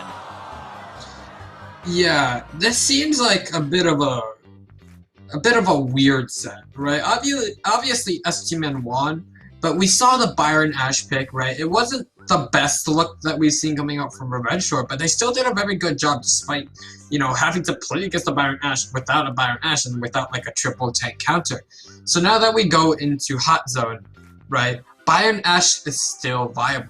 I'm still going to be expecting a lot of Byron Ash here, right? We saw Frank played here, but this time Frank is banned, so what's a better substitute for Frank, right? Just another tank that deals more damage and maybe not have as much health, but he definitely is a little bit more faster than Frank, right? Frank does have very fast movement speed, but if you've ever seen a 2-bar raised Ash just coming at you, it's kind of like a trash can going 80 miles per hour just down the freeway. Like, that is scary. If you get in his way, you're just going to get hit straight in the face and you're going to regret it. Yeah, definitely lots of regrets for not playing the trash can brawler. With that out of the way, though, we are going to be moving on to Split. And this is where STMN were thinking, no, we cannot let this go on to Split. I mean, Revenge Tour, this is their choice of map. They knew exactly what they were up to. It certainly would have been upsetting for STMN to lose on the map of their choice, but it would have been more than upsetting. It would have been pretty much a death sentence, given that Split does rely heavily on momentum and some rock, paper, scissors action as well in terms of the comps. So STMN, they were rocking the Byron and the Ash earlier, and they could do it once again. The question is, they have Byron, they have Ash, but what's the third brawler going to be? And this is a big question for both of the teams. Could it be a Griff to break open the walls and allow Byron to get some more range and a little bit more healing on faraway targets? Or is it going to be something completely different that tries to hold down a lane all by themselves? It could be like an IMS, for instance. Those questions are going to be answered in our next game once our players are ready. Yeah, we've seen a lot of Rico, right, to hold out that lane that you were talking about. But looking at this right now, right, if you want a good mix of, like, lane control and wall break and support, then Colonel Ruffs is a very good choice, right? He can throw down the promotions, make his teammates stronger, and take down those walls at the same time. And we're going to see a Byron Nash from Revenge Tour, and we're going to see a Rico from Revenge Tour. However, STMN with a little bit of a different look. They're going to be running the Amber, the Colt, and the B. Charles making his way very far up, but he is a bit low. He's going to get one shot onto Bobby, but Bobby will take him down very quickly. Toonie, however, goes down to Cute Sands. Not the best look for Bobby now, as he's forced to play against Cute Sands with a lot of healing, and Charles just making his way up. There's a lot of pressure. However, Toonie on the mask Colt, right, the golden guns, the little bald forehead there, isn't going to be enough to save him from Raz. That poison damage is going to tick away and take him down. Now, Charles, a little bit of a sad boy, drops down the super, and sad indeed. All of them will go down. However, all three members of STMN on the left, Charles does find one. Czar isn't the healthiest B that we've ever seen, and he is going to go down as a result of that. Sans with a great balance. However, Bobby, you know, he's just going to speed in, use that gadget, take him down with a little bit of fire. Toonie trying to just break that little pesky wall and trying to deal as much damage as he can to Charles, but Raz is going to find that kill. Zard does get the slow onto Raz, but Raz is safely tucked behind that wall, so he's not going to be able to go down. However, Charles, 99 HP, does narrowly manage to avoid Toonie's shots, and it looks like Cute Sands is going to help finish out the kill together with Raz onto Toonie. Zar looks like he might find a supercharged shot onto Charles, and he's going to do exactly that. However, it's not the best look for STMN. They do have a pretty tight deficit here, so they're going to be able to take this down if they just stand on, and now we're going to see a tie. However, Charles on the point does bring it up to 93. Zar is going to find the pick onto Cute Sands on the right side, and now STMN have full control of the map, and they're going to close it out 100 to 93 in the first look of Split. All right, well, good moves there by STMN. Looks like they were certainly ready for the Byron Ash strategy, and it completely paid off. A bit of an unorthodox comp on this map, if you ask me, but they made it work, and it's clear that they know something that we don't. Good stuff by STMN. They're going to be bringing it to a match point. Revenge Tour, as close as they were to even grabbing one set off of STMN, are going to be at the mercy of that match point. Not where you want to be, but STMN, there's really not much you can do to stop them, and it wouldn't be too much of a loss if they won anyway. Yeah, STMN is one of those teams that are like kind of, even if they are kind of like the second fiddle to Tribe, that doesn't mean they're a bad team, right? It just means that Tribe is really good, but it also means that, like, hey, STMN is able to compete with Tribe, right? We've seen STMN beat Tribe a few times, so that doesn't mean that they're going to lose to anybody, right? Even Revenge Tour, they're showing a very strong start now, and they have the capabilities of playing something that nobody expected, right? I can't remember the last time I saw, like, Amber just, like, played in this high level gameplay, especially in NA, right? We see it like on the old heist map that kind of like favored sitting there and waiting for Amber to charge up her super and then just slowly snaking her way up. But that's not this map, right? This is a very high action, very close range map, and Bobby pulls out the Amber. I haven't seen Bobby play Amber. Usually you'll see someone like OG play Amber, but Bobby's still able to utilize Amber's flames and utilize her hot oil very well to deny space, deal damage, and just keep that regen away from them. And they're going to need to rely on Raz to, out heal the little poke damage, right? Bobby's just kind of shooting little flames, and there goes the healing, right? The moment you get hit by one, then your healing completely stops. You're going to have to back up, and you're going to have to wait for the heals again. Yep, so with that, though, are we going to see the Byron and Ash in our next game? It could very well be run by STMN. They had the gall to be the first ones to run it in set number 1 to turn the tide of the match, and now them denying it is going to net them the win in game number 1. So we still have at least one more game to go to see whether...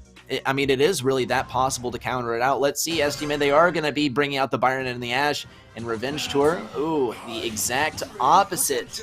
They are going to be running the Surge, Stu, and Rico. Now, Rico can do something versus the Ash here, but with Byron all over him, it is going to be a challenge. Let's see what Tooney's able to do. Tooney's absolutely the best candidate to be running this tank. He is going to go down quite early, though. Revenge Tour is close to taking this lead, and they just barely might. Zar is still staying alive on that left side. He's not going anywhere. He's not leaving that point. Yeah, great TP by Charles to knock down Zar, and he's going to find the connection. Bobby, great heals. I saw him snipe a shot from all the way on the right side onto Raz, all the way on the left side. So Bobby is very capable. However, he's going to get knocked down, but he's not going to go down. Great cover from Zar to keep his teammate alive, and now Bobby and Tooney reunited, right? A little bit of healing, a little bit of pressure. Now Bobby, I don't know what he's going to do. He's going to push up on the left side, keep his teammates topped up. He's going to keep himself topped up. He's going to use that gadget. And now he's going to keep Charles in check, right? Make sure that they can't push up too far because STMN are currently losing. However, Tooney going to be pushing up right next to Raz, and he's going to find the kill. He was fully raged and he popped the gadget, so he's ready to go right back in. He has 5,000 health, which is a lot for a tank like that, like him that can move that fast. Zara is just not having it. Raz is not having the best game on the Stu right now. He's a very good Stu, but STMN have his number, and they're just going to find kill after kill onto Raz. However, Raz is going to be like just inching his way up. However, Zar has a very good chokehold right now onto Zar, so Raz is going to just have to play back, play a little bit safe. And as Revenge Tour push up on the right side, Tooney is nowhere to be seen. He's all the way on the top, and he does pop the super. It's a very good Stu deterrent because there's 5 different targets, and Stu has to invest a lot of ammo to destroy them. However, Cute Sans popping the bouncy castle is going to try to get close. He will find a lot of shots onto Zara, but Zara is going to use his own bouncy castle to heal back right up to full. And now Charles forced to 2v1 a Byron Ash. It doesn't look like it's going to bear into any fruition, and Tooney's going to find a connection. Raz finding the better of Tooney this time, but Zar pushing up just a little bit of sneaky super. I'm not going to overextend too far, still going to find a lot of damage, and Cute Sans looking to use his own super. He is going to use it, and Bobby does get down very, very low. Tooney, he has his super again, and he just throws it onto the other side. Raz forced to spend all 3 of his ammo, but Tooney does eventually go down to Cute Sans, so now it's just up to Zar to hold this against 3 members of Revenge Tour, and it's not gonna happen. STMN unable to push through the right side, and is going to lose to Revenge Tour, making this a 1-1 in split. Well, if there were any set that would go to Revenge Tour, it was gonna have to be split. I mean, like we said, this game mode can go either way. Hot Zone is definitely the favored mode by the underdog, and it holds true once again in this situation as we see, like you said, Choke, another 1-1, just like we saw in set number 1. So this is going to be real interesting. It's still a match point for STMN, so they're still feeling cozy. Obviously, they would rather not let this go on to Siege. Siege was pretty much the choice to be the last mode by Revenge Tour. They also very consciously chose not to ban it out, and STMN, they're not super scared of it, but Siege is one that is favorable to comebacks as well. So, obviously, the Byron and the Ash wasn't working from the side of STMN.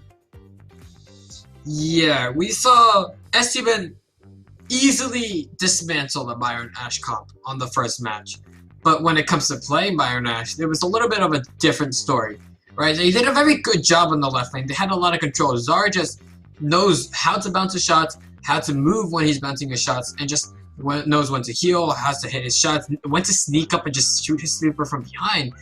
But at the same time, Cute Sans is also really skilled on the Rico, and he had a deadly lock on the right side. STMN, even with the Byron Ash, as much speed and as much healing and as much damage as Ash had, it just wasn't enough to take down both Raz and Cute Sans and just take control of the point.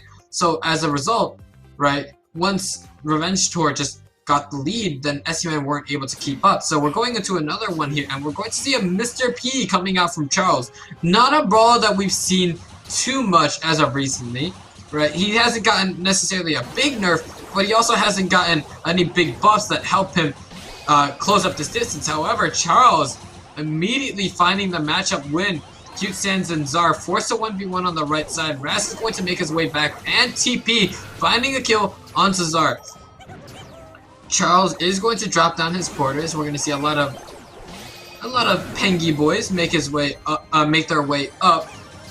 Just a good use of the gadget from Charles, just to force more ammo out of Bobby, right? The more ammo that Bobby has to spend on the Penguins, the less ammo he has to shoot Charles. So we're going to see another Rico matchup, Sans and Zar. Zar does use his bouncy castle, and so does Sans, but a super does come out from Sans first, and it's not going to find the connection. However, Sans is like, I don't need the super, I can finish you out either way. Meanwhile, Charles forced to reset, so he is going to be coming in. Toonie is level 3, so he has a lot of the range and is going to outrange Charles if he's not careful. Because Charles is running the revolving door instead of the handle with care, so there is no automatic bounce when it comes to his shots, and Raz is going to find a connection onto Bobby. So now we're going to see a 90-79 lead. Revenge Tour barely squeaking ahead. They're going to have control of this right side now, so all they need to do is push up onto the right, but Cute Sans isn't having the best of time against Zar. Bobby is going to assist by throwing down his promotion. Zar 500 health, but Toonie's here as backup. He is only level 2, but that movement speed is still going to be strong. Raz is going to find a connection onto Zar, and Bobby on the left side. It's going to be a 100-100 tie, and that's going to be a very close one. And now we're going to see a repeat of Hot Zone. I heard a what coming out from Reddy, and like, yeah. What? That is just ridiculous. That is not something you see every day. Maybe not even every month. Maybe not even every year. You don't see that tie in Hot Zone very often, but it does speak to how well matched these teams are, most notably on this mode. Once again, STMN are going to be denied the opportunity to close this thing out quickly, and Revenge Tour are just going to keep on biting the bullet. We saw it in game number 2, game number 3, and now game number 3 part 2 is coming up, and expected that medal to continue. Revenge Tour, they don't back down. Of course, they are motivated by being dropped from some pretty good rosters in the past, even though they are very good players. So they do have something to prove here, and they're looking to make a statement. I would say they've already made a statement by making it this far and getting the tie in Hot Zone, but they're not finished yet. Their story does not end here. They got to bring it to set number 3. Yeah, I can't wait to see this clip on the Twitter, right? The @BrawlMSTRS Twitter. Go follow that if you haven't already. They post some pretty nice clips. But I don't know, like that, I personally thought that Revenge Tour had that, right? They had a bit of a lead. They were on both points, and all of a sudden, STMN just start climbing back up, right? They claw their way back towards the 100%, and both of them hit 100% at the same time, right? I'd rather see Revenge Tour win this than draw this out, because they had such a good lead. If they're going to need to dig deep this early into this match now, right, then what happens when they make it into set 3? right? If it's this close on Hot Zone, what will Siege look like, right? Because we know that historically, STMN are a very capable team on Siege, right? And Siege is a bit of a flippant mode, right? Sometimes you win, the next day you'll lose, right? It's all down to whoever gets what bot and whoever hits the most shots when the bot is there, whoever defends the bot the best. And I don't know if Revenge Tour is going to be able to do it. STMN is a very, very coordinated.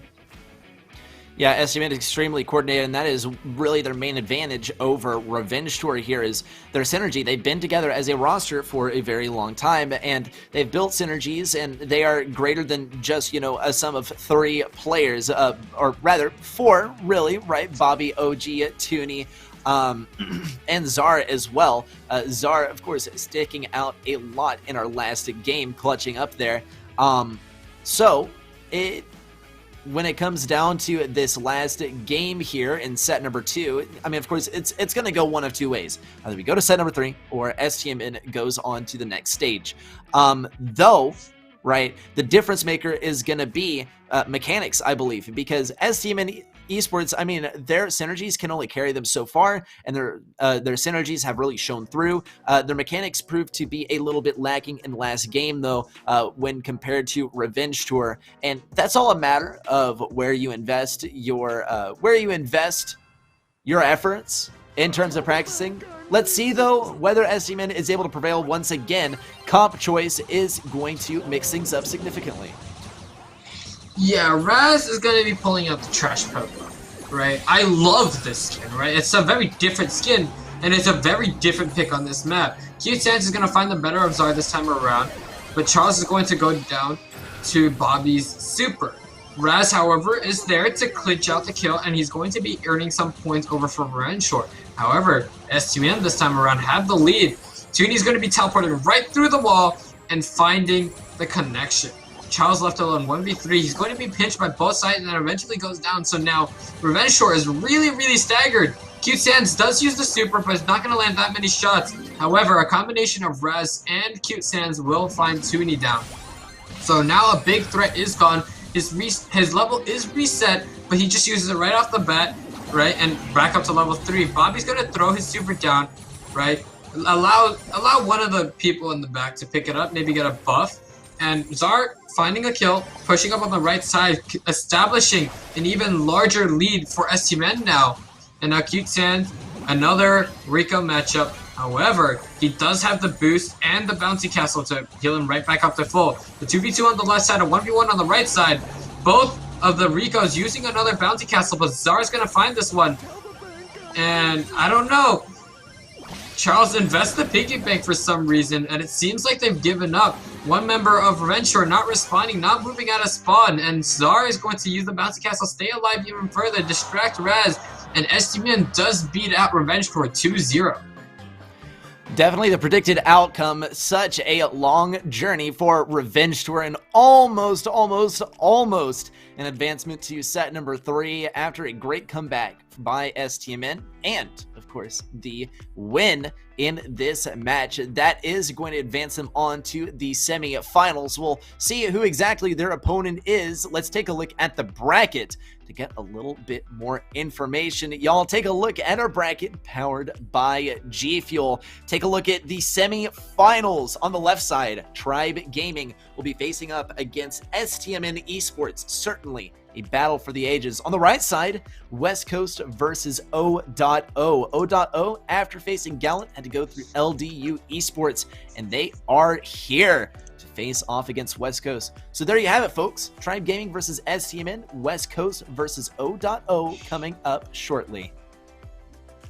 Yeah, we see the STMN versus Tribe in the semifinals.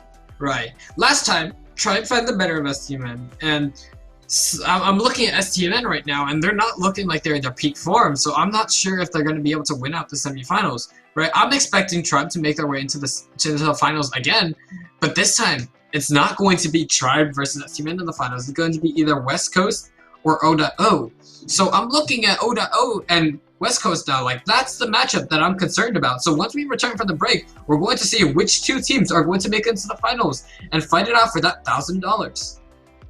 Yep.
back, y'all, to Brawl Masters. We're going to be getting into the semi-final stage of the third open qualifier, and we're going to be starting it off with West Coast versus O.O. Yeah, I'm excited to see this, right? Like I said before we left, we're probably seeing Tribe in the finals. So now it's just down to who's going to be facing Tribe in the finals. So West Coast versus O.O, we're not going to see them, either of them playing Bounty, Gem Grab, or Hot Zone. We're only going to see Backyard Bowl, Nets on Both, and maybe Hot Potato. Yeah, perhaps Hot Potato. I mean, this is a pretty well-matched set of teams, though they are in very different regions, so there might be some other factors at play external to the match and external to the ban phase and the pick phase. Let's get into the brawler bans. Of course, the ABBA-style bans. We see West Coast, they're getting rid of Buzz. O.O follow with the Byron and Poco bans. Interesting. It looks like O.O are not having any of that healer business today. They don't want any tanks either. West Coast are going to double down on it and get rid of that Bell as well. So I would say it's very unlikely that we see tanks here. It's going to be very important given that we're starting off on Brawl Ball, and the healers are what enable the tank play on this map, and the tanks are really what introduce the X factor into this mode. Now, Mortis is still very, very viable. Let's talk about brawlers that you could play as mid, and most of them are going to get countered out by Mortis, so I would definitely say that is a possible pick choke. Yeah, so earlier when we saw Backyard Bowl, right, Guerrero from Gallon Esports was a menace on the Mortis, right? He was just going in, he was finding supers, he was chaining. So seeing Mortis on this map isn't a far cry, and we saw Shine playing Mortis on Siege, right, earlier. So now that I'm looking at Backyard Bowl, like, West Coast could very much go Mortis, right? Like, I'm expecting to see, like, Shine on Mortis, maybe, like, a backup Sprout, right? Because we saw them play Sprout against ST-Men, and despite ST-Men winning, their Sprout still was a very strong pick. So I'm expecting something like a Mortis, maybe a Sprout. Like, Shine could still even play Stu. Like, he was very strong on the Stu. He was able to play really aggressive. And keep in mind, Brock isn't banned. Despite the recent nerf to his projectile speed, he still has high damage output. His attack radius is still the same buff attack radius as before. So maybe even like a Piper or Brock mid. And I'll be honest, Brock is very strong against Mortis. Once you get in close, there's a lot of burst damage. So Mortis has to go in quick, get that healing from the kill, and get out as soon as he can. Yeah, so with that as a possibility, right, what is our counterplay going to be? We talk about Surge as a possible counter, maybe a little bit of Spike here and there, who's able to deal with Mortis and get some long-range damage as well, some long-range control on this map. And I mean, really anything that has a stun or some close range damage is able to deal with him as well. But here's the deal, is that you're going to have to come equipped for that, and that threat, that ever-looming threat of Mortis is going to have an impact on your team composition. So definitely something that our players are going to want to consider while they are constructing things. So the long-range brawlers are going to be, you know, kind of like interspersed with some appropriate counters to the things that will give them a very hard time, aka Mortis. That also will probably prevent some throwers from being played. Sprout is a definite possibility on this map that could be shut down by even just the possibility of that brawler being played choke. So I'm looking forward to it. I'm looking forward to seeing how these players navigate around the counters. Yeah, this game at this point is very much about reading into your opponents, right? Both of these teams are very experienced players, and they've interacted with each other a lot, right? It kind of just like talking on Discord or just like playing up against them, against each other on ladder. Even if some of the players are on the West Coast, they have played against each other. So going into the game now, we're going to see Chepo breaking his own wall very early. He sees the triple tank and he knows, I need to get rid of the walls on our side, so once they push up, they don't have any control. Fade with an amazing push on the right side. Gonna find two. The bubble does connect on the Fade and is going to knock him down. Minwoo missing the ball initially, but still going to score with 700 spare health. J-Heart is going to drop the power up for Chepo. So now we have a super damage, a damage boosted Brock now. Shine is going to try to jump up, deal damage to Minwoo, but Minwoo is reading into that, and it's just going to shoot the moment Shine jumps up. And that's a very quick first round for O.O. I'm a little bit concerned now. Yeah, definitely concerning there for West Coast. An explosive start for O.O. Now, I mean, let's consider everything here. O.O, they chose this map, and they knew, and they were very confident that they'd be able to bring this kind of performance. West Coast, though, there are not that many doubts in my mind that they would have chosen this map as the first one, too, given that this is such a dominating mode for them. And we saw in their previous game that West Coast bring really strong stuff when it comes to Brawl Ball, not even just particularly Backyard Bowl. So O.O taking them down here, I completely agree, Choke. This is worrisome for West Coast. And I wonder if it has anything to do with the geographic difference between where these teams are based, or whether it's just an O.O diff. Yeah, obviously West Coast is playing on West Coast. And to my knowledge, most of the O.O players are on East Coast, right? So I think part of this comes down to whoever gets the server priority, right? Because if you're playing on your own servers, you're going to have your normal ping, while your opponents are going to be playing on higher ping, right? And in a very competitive space like this, even the difference of 10 to 20 ping might like cause you to lose a game, right? We saw STMN play earlier, right, against Revenge Tour. That was a 100-100 draw, right? That doesn't happen often. And if one side was lagging, I don't even think that we would have gotten that far, right? Probably like 190 at most, right? So ping matters here. And going into this next game, we're going to need to see a little bit of a step up from West Coast, even if they are experiencing a little bit of delay. All right, let's see what they got. West Coast are going to be bringing out the Brock on the right side. O.O, they got that Gene at mid. Toast on the Gene is one that we love to see. Fade also slowing things down here with Crow. Let's take a look at Minwoo, though, on the spike. Might have an opportunity to get this around the corner. He doesn't quite thread that needle right around the corner. Chepo is going to try and get a little bit of damage on a Minwoo as well.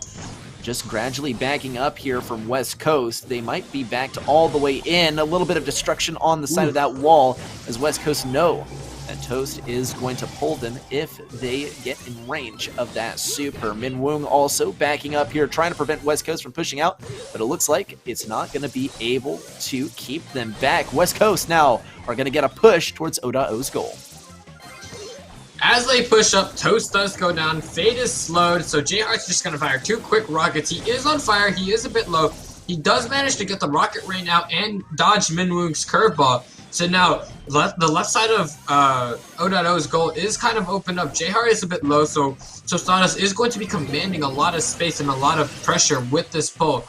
Shine's going to be careful because there's 2 players on the left. Toast does land the pull, almost goes down, but manages to finish off Shine before Toast does go down. However, J-Heart alone on the right side. Toast is way too far back, and Fade just spawned in. So J-Heart, all in his lonesome, is going to be able to find a quick score, putting West Coast 1-0 in the lead. Okay, West Coast once again are going to find themselves on defense to start things off. Let's see the jump in from Fade. Does get some damage onto J-Heart. There's a slow as well. Fade will fall to that chunky rocket, but J-Heart will fall similarly to the super from Minwoo. Chepo gets pitched super hard. And O.O now have a 2v1 situation. Shine is going to be able to slow them down. It's going to be a challenge to get rid of that honeypot. J-Heart takes full advantage of the slow to chain that super together even. This could be a goal. Chepo is slowed down. It's going to be a challenge to get that one in. In fact, it's going to be impossible to get it in at this point. Shine, though, will still slow down this push. From O.O, just a few seconds remain. West Coast had to keep this defense. Yeah, a great Ventral Spears coming out from Toast to just secure the kill onto Chepo. Whilst going down now, West Coast is in the lead. And now O.O have 3 seconds. Toast pushing up. He does have a super, but there's just too many people right in front of him. So he's not going to find the score. So West Coast are able to tie things up 1-1. Not as an explosive start as O.O, but a win is a win. So now they're tied up, and now Brawl Ball can go to either team. Yeah, it could go to either team here. I do have my opinions on who it is going to go to, though. I mean, we saw such an explosive start by O.O, as you put it. West Coast, a bit more of a methodical approach. They got 1 goal, right? Not 2 like O.O. And, I mean, they got some pretty good plays in the process, though. Let's talk about the start of the game. It started with West Coast retreating. In fact, both pitches, when it came to that ball respawning at the middle of the arena, we saw West Coast retreat immediately because they want to get the range advantage, because that is where they operate really, really well, is at max range on their brawlers. I would say most notably Brock. I mean, let's talk about Brock too. The combo of B and Brock was just absolutely beautiful. Yeah, we saw the honeypot go down on the right side, slowing 2 people, and then just a rocket rain coming down, finding both of them. That's great synergy between a super and a gadget. So now going into this next one, we're not going to see a B from either team. Instead, we're going to see 2 Crows, a Spike, a Colonel Ruffs, a Brock, and a Piper. Right? I'm surprised that O.O aren't running the Brock because of the consistent and the reliable wall break. However, Toast is going to land a homing recipe onto Chepo, but Chepo responds in kind with his own gadget, slowing 2 people, and J-Heart's going to find the pick onto Toast. Now it's all left alone to Fade. Great jukes, but he's going to get tagged once by Chepo, and the poison damage is going to take him down. Wall's broken thanks to J-Heart, and now Shine dropping the sandbags, trying to pick up the ball with a little bit of cover, but not going to pick it up. A good pass of the super coming out from Shine onto Chepo, boosting him up, and 3 players O.O are down with 3 players on West Coast right in front of the spawn. West Coast with an early lead, 1-0, just like last round. Right, we're going to see this again, and now they're going to poke and they're going to stall. As we see this, J-Heart does use the big, as Reddy said it, the big chunky rocket, and not going to find anything. Chepo responds in kind with his own slow onto Fade, and J-Heart does find 1 shot, but not going to finish things out just yet. We're going to see Shine and Minwoo just trying to poke around. Shine, good movement, but still a little bit low. Another slow coming out from Chepo, a great jump, is going to find Fade immediately. J-Heart's going to super kick that ball in, and the space made by Chepo is going to open up the goal for J-Heart, and West Coast take Brawl Ball 2-1. Right, good start there for West Coast. Definitely a fluke in game number 1, as has been proven twice in a row here. It does seem like West Coast just need a bit of a wake-up call in game number 1. It's going to enable them to bring it back in 2 and 3 to take us on to set number 2, which is their choice of map. We're heading over to Nuts and Bolts, and this is when Sprout becomes very, very viable. But once again, Mortis is present in the game. So I wonder if, I mean, once again, I mean, we talked about this prior to set number 1, and it just didn't happen. But I'd say it's even more likely here, since this map is pretty favorable to Sprout.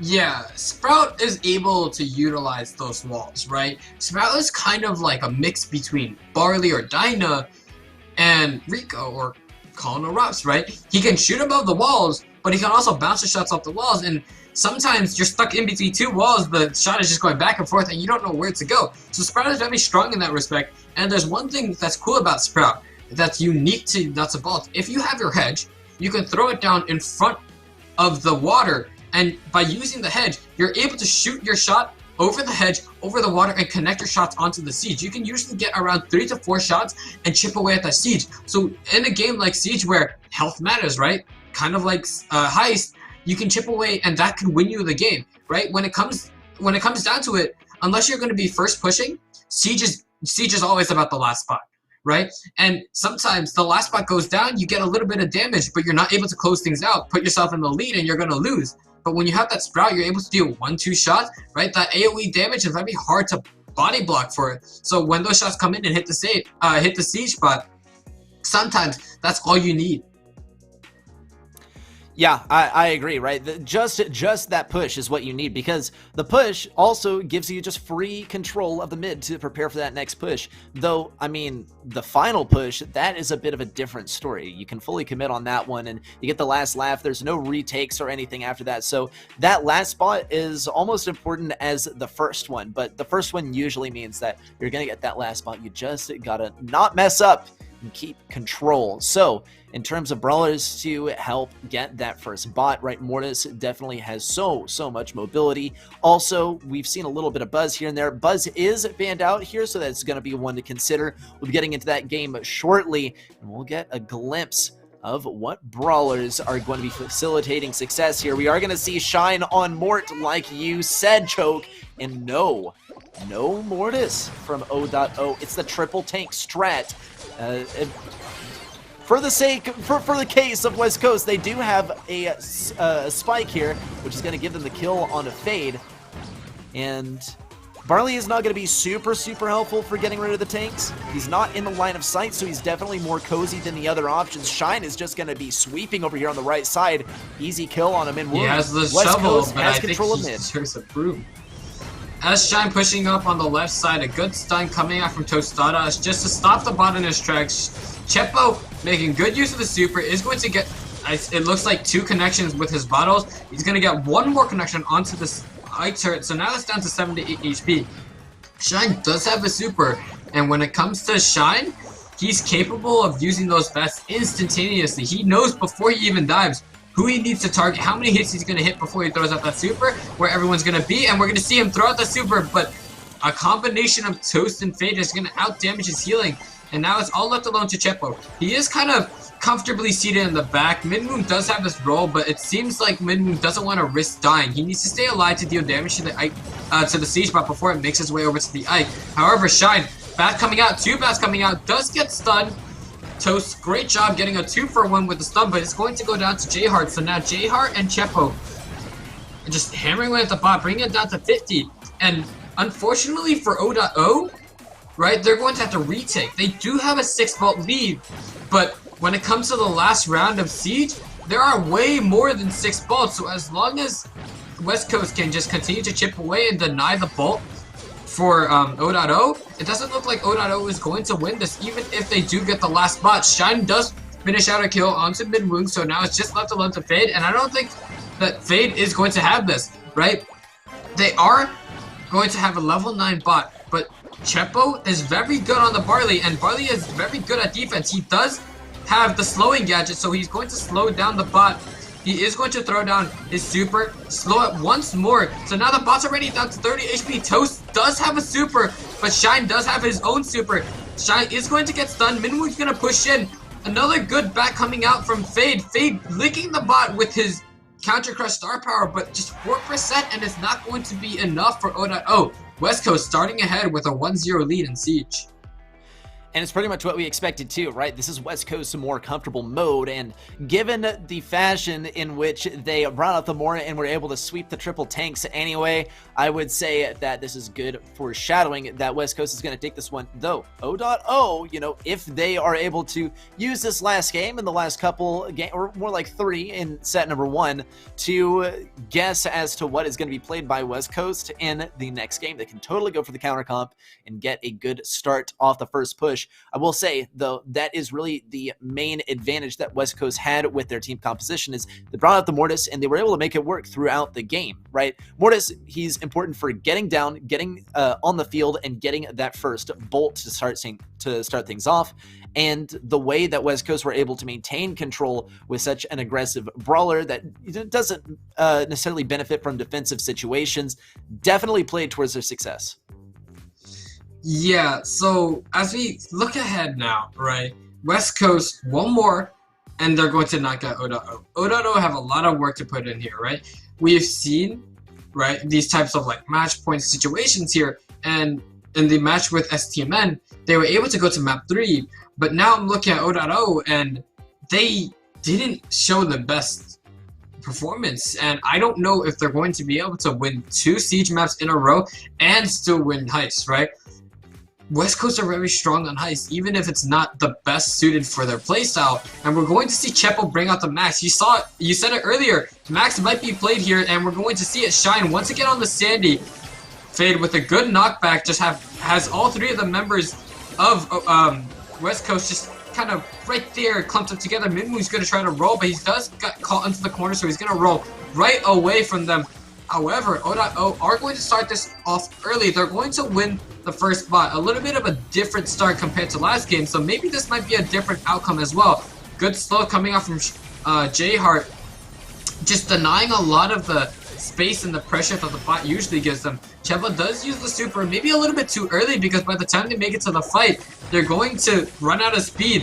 However, Toast knows that they're, you know, a little bit closer than they usually would be, so use the preemptive super, does catch off Shine, and eventually J-Heart falls, so now it's just left alone to Chepo. As his team comes back, we're going to see Midwood roll in, this time not getting caught in the corner, does use his gadget to try to slow people down, but Max is just a little bit too fast and narrowly managed to escape the slow gadget and preventing another snowball. Shine does get his own super, but another level 7 bot this time coming out for the side of O.O. Fade pushing in, just trying to force people back. This Sandstorm is going to help them with a lot of control, and J-Heart uses his last gadget, so if O.O manages to get another bot, then I don't know how West Coast is going to be able to stop this push. They're going to leave the bot alone to destroy the Egg Turret, and now it's a 10-point deficit in favor of O.O. All right, let's see it. Big speed in from Chepo. He's going to do whatever he can to keep these guys back. O.O has a very, very slight advantage to work with here. Chepo does go down with that bolt, and it does not look too hopeful that West Coast are going to be able to bring this one back for this siege. In fact, it's the last siege, and if this siege is won by O.O, it means West Coast will not be going on to the Grand Finals just yet, and that appears to be exactly what is going to happen. O.O get this final push in. They don't even really need any damage. West Coast are not going to stop, right? They have to maintain their position, stand their ground. It's a psychological thing. Don't worry about it. But O.O nonetheless will be taking this win, going to town on that Ike.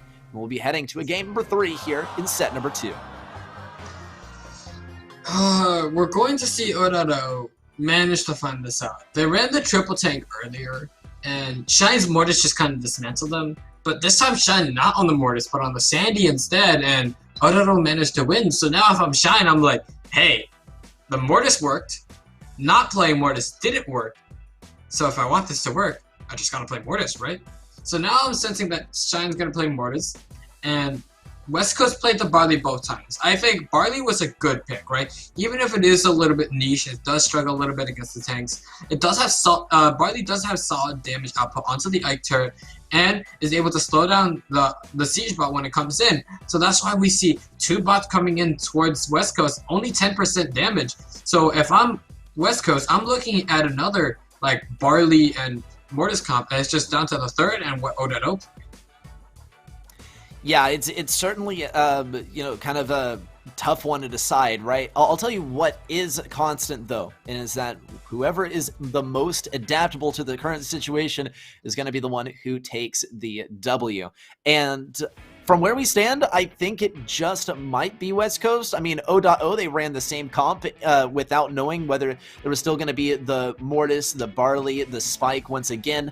That was a little bit of a gamble there, and I think it does speak to, O.O, they didn't want to risk trying something else. They didn't want to take that risk, and maybe they just had a bit of trouble determining what was going to be played by West Coast. Now, West Coast, of course, they were not able to foresee that O.O would run the same thing once again. And West Coast, they are going to try something a little bit different here. They bring Shine here on the M's for the tank counter. Now, that is going to be very unsuccessful versus the Barley. It is a hard counter. So if J-Heart and Shine switch lanes, I think we could have a very favorable game for West Coast. But for now, it looks like it is going to be a bot going to O.O. Yeah, this is the type of siege match that we come to expect, right? Comps that favor very heavily on outpoking, right? A lot of coordinated team pushes, not just like a bunch of tanks just running in and doing whatever. And with O.O winning this first spot, now West Coast are going to struggle because this isn't a tank comp, right?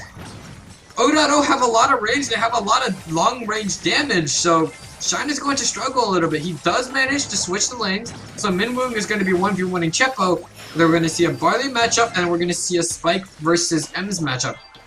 Both Spike and Ems are somewhat capable of attacking around corners, but I personally would say that Spike has a more consistent ability to do so. However, Minwoong putting Chepo to sleep. Chepo now kind of forced into a corner, does go down to Minwoong, and O.O securing another bot. Fortunately, Chepo will come back in time to help defend against the spot. J-Heart looks like he does want to use another gadget, and he does. However, he's stuck in the corner, and Moon Moon is going to find a connection. He's going to use a sleep simulator, put Chepo to sleep, put the Ike to sleep, and that's it. West Coast go down, they fall asleep to O.O, and O.O is going to bring themselves up 2-1 against 1-1 against West Coast, bringing us into Heist. Yeah, well, you don't want to fall asleep at the wheel here. It appears to be what happened. West Coast were in the driver's seat for a while, and they let O.O take the wheel. So, with that, we're headed into set number 3. We're going to get a little bit of hot potato action up in here, and I think this is going to be an absolute banger of a set. Though, as far as what brawlers are going to be played, it's pretty much set in stone. No unexpected things here. We're going to see the Barley. We're going to see the Rico. We're going to see El Clasico. Maybe a little bit of tank action here and there. I would say O.O are definitely more prone to running like the BB and the Edgar sort of strategy. As far as what West Coast is going to use, I think we see the Barley. I think we see a little bit of Rico as well. As far as the third, very probable that we see a tank as well, maybe a tank comp from West Coast as well. We've seen them run the Bull in the past, and that's definitely one of my favorites to watch here on Hot Potato. Yeah, when it comes to watching tanks play, I think the best example would be Revenge Tour, right? Even if they aren't here right now, the way that they utilize the tanks on this map is phenomenal, right? They have good coordination. They know, hey, you have a lot of health, I have a lot of health. What if we both walk up at the same time? Right? Their enemies are forced to respect the health, respect the pressure, respect the damage, and force it back up. So if I want to see some tanks, I want to see some people playing tanks to the level that Revenge Tour can, right? I'm expecting a lot of Franks. I'm expecting maybe even like a Byron Ash if that wasn't banned. But right now I'm looking at West Coast, I'm like, hey, you like playing tanks. This is your chance to take it. This is your chance to close out the set, because you weren't able to do it earlier. So if you want to win this, you got to do it in a convincing fashion right here. None of that 2-1 last map, right? You can't afford to have that, especially in a match like this. Once O.O win another game, they're going to have the momentum in their favor, and it's going to become a very tough mental match as well. Yeah, the mental game is always one to consider, right? The mental game runs very, very deep, and for West Coast, it's definitely not optimal at the moment, given that they had that chance to get the match point finalized twice in a row, and O.O managed to snag it twice in a row. So now this is, after more than one loss, right, you're looking at a losing streak, and this is definitely one that taxes you mentally. Now, West Coast probably were hoping to get the win on Siege just by mode, right? Not by a set 2 perspective, because, well, that's the map of their choice. So as we head into Hot Potato, is a little bit less favorable for West Coast. They're coming off of a loss streak here. So if they're able to dig deep and reset mentally and choose something good and also know their enemy as well, it is a win for them. O.O, though, let's not forget these guys and what brawlers are going to be bringing out. The Colette, an interesting one, and also the Spike on the right lane. That is going to be very unfavorable for Spike to be facing up versus a Barley like that. That is a hard counter. Toast maybe a little bit more hopeful as he's facing up against Shine on the Colonel Russ. Once the sandbags go down, it's going to be a different story. Meanwhile, at mid, Minwoong and Chepo are going at it. There goes Toast, and West Coast gets to push through to the side of O.O. Yeah, a great showing from Chepo to find 2 picks. J-Heart's going to secure the third. Rico going down once more. You hate to see it. Fade trying to just make his way up, but the sandbags are going to deny a lot of the damage, and Chepo is just outraging him so hard. A great super and a great bouncy castle to put him right back in the fight. Dodging a lot of shots. Toast is going to use his own super, but only hits Chepo once or twice, so Fade, once again, low, forced to use the light plant right in the middle of the map. A boosted Chepo takes that down very quickly. The curveball will knock him down, but I'm expecting to see a bouncy castle, and there we go. Another bouncy castle coming right back up, and Fade is forced to respond in kind with his own gadget, but that doesn't earn him much space. It only keeps him alive, so J-Heart and Shine on the right side just trying to make their way up as well. J-Heart does get outranged by Toast due to the wall bounce, but if he's able to stay behind those walls, then J-Heart's going to have a fine time. Minwoong is finally going to put an end to the reign of tyranny by Chepo, but Chepo's right back up. He does have the boost again. Shine knows who to boost and who's doing really well. Chepo, 200 HP, might have to be a little bit slow. Fade and Toast both push in.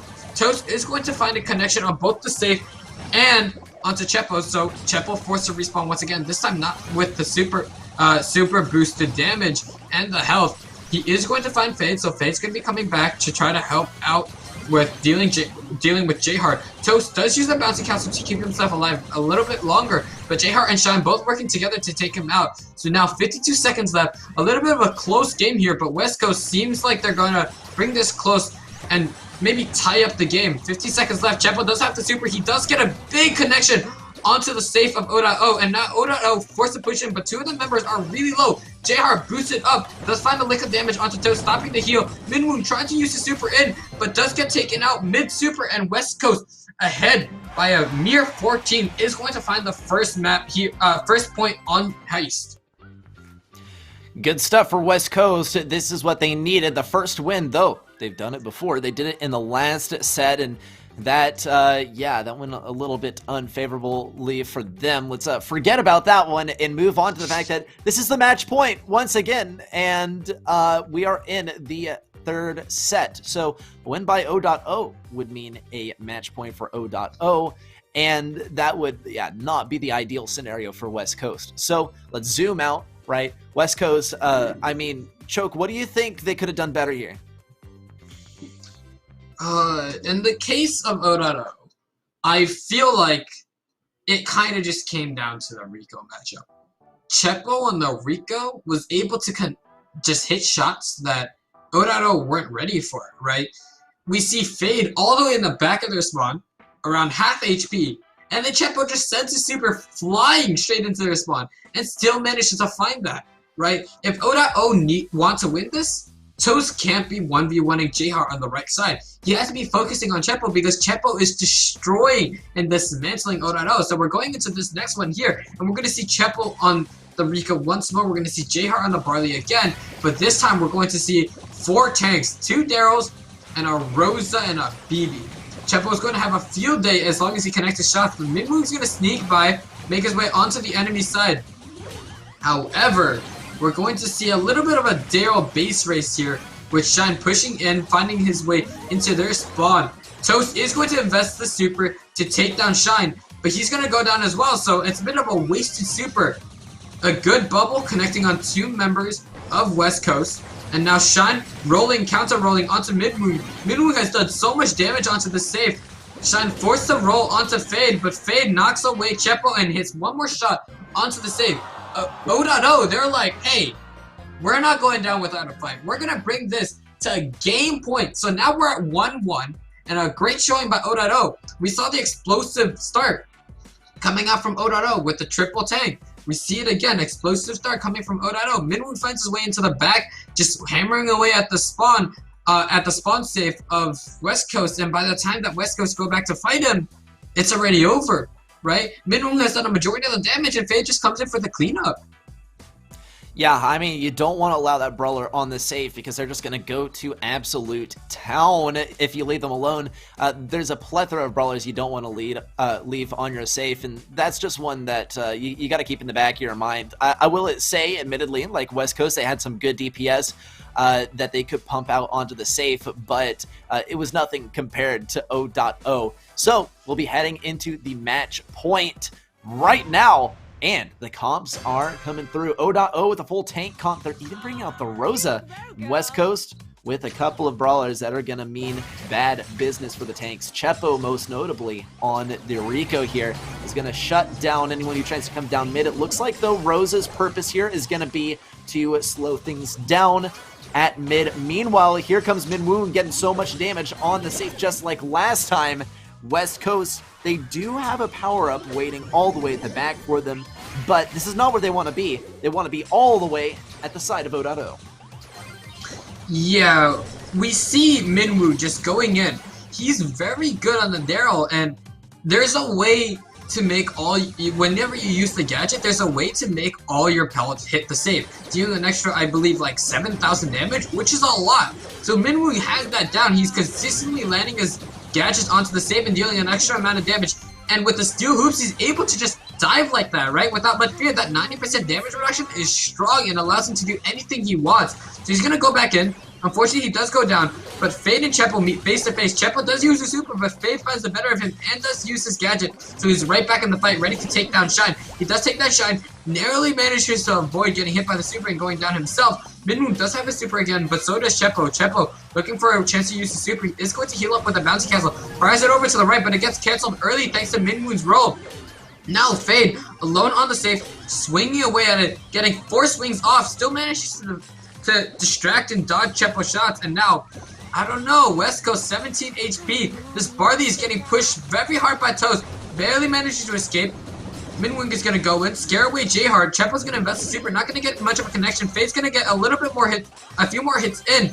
Going to go down and get knocked by Shine super, but Toast, right up close and personal, is going to find a little bit of damage, not going to find a kill, but still, 2 HP. They're going to have to wait for Fade to get this bubble. If Fade gets this bubble, he's able to shoot it straight down mid, and there's nothing that West Coast can do. Fortunately, BB doesn't count as a tank, so as long as Fade isn't able to connect any shots, then they don't have to worry about how many times they hit him, because he won't charge a super from it. Fade just kind of lurking, looking for a few hits. He has the bubble now. He's going to go towards base. He's going to shoot the bubble, and that's going to be it. West Coast lose 1-2 in Heist and 1-2 in total to O.O.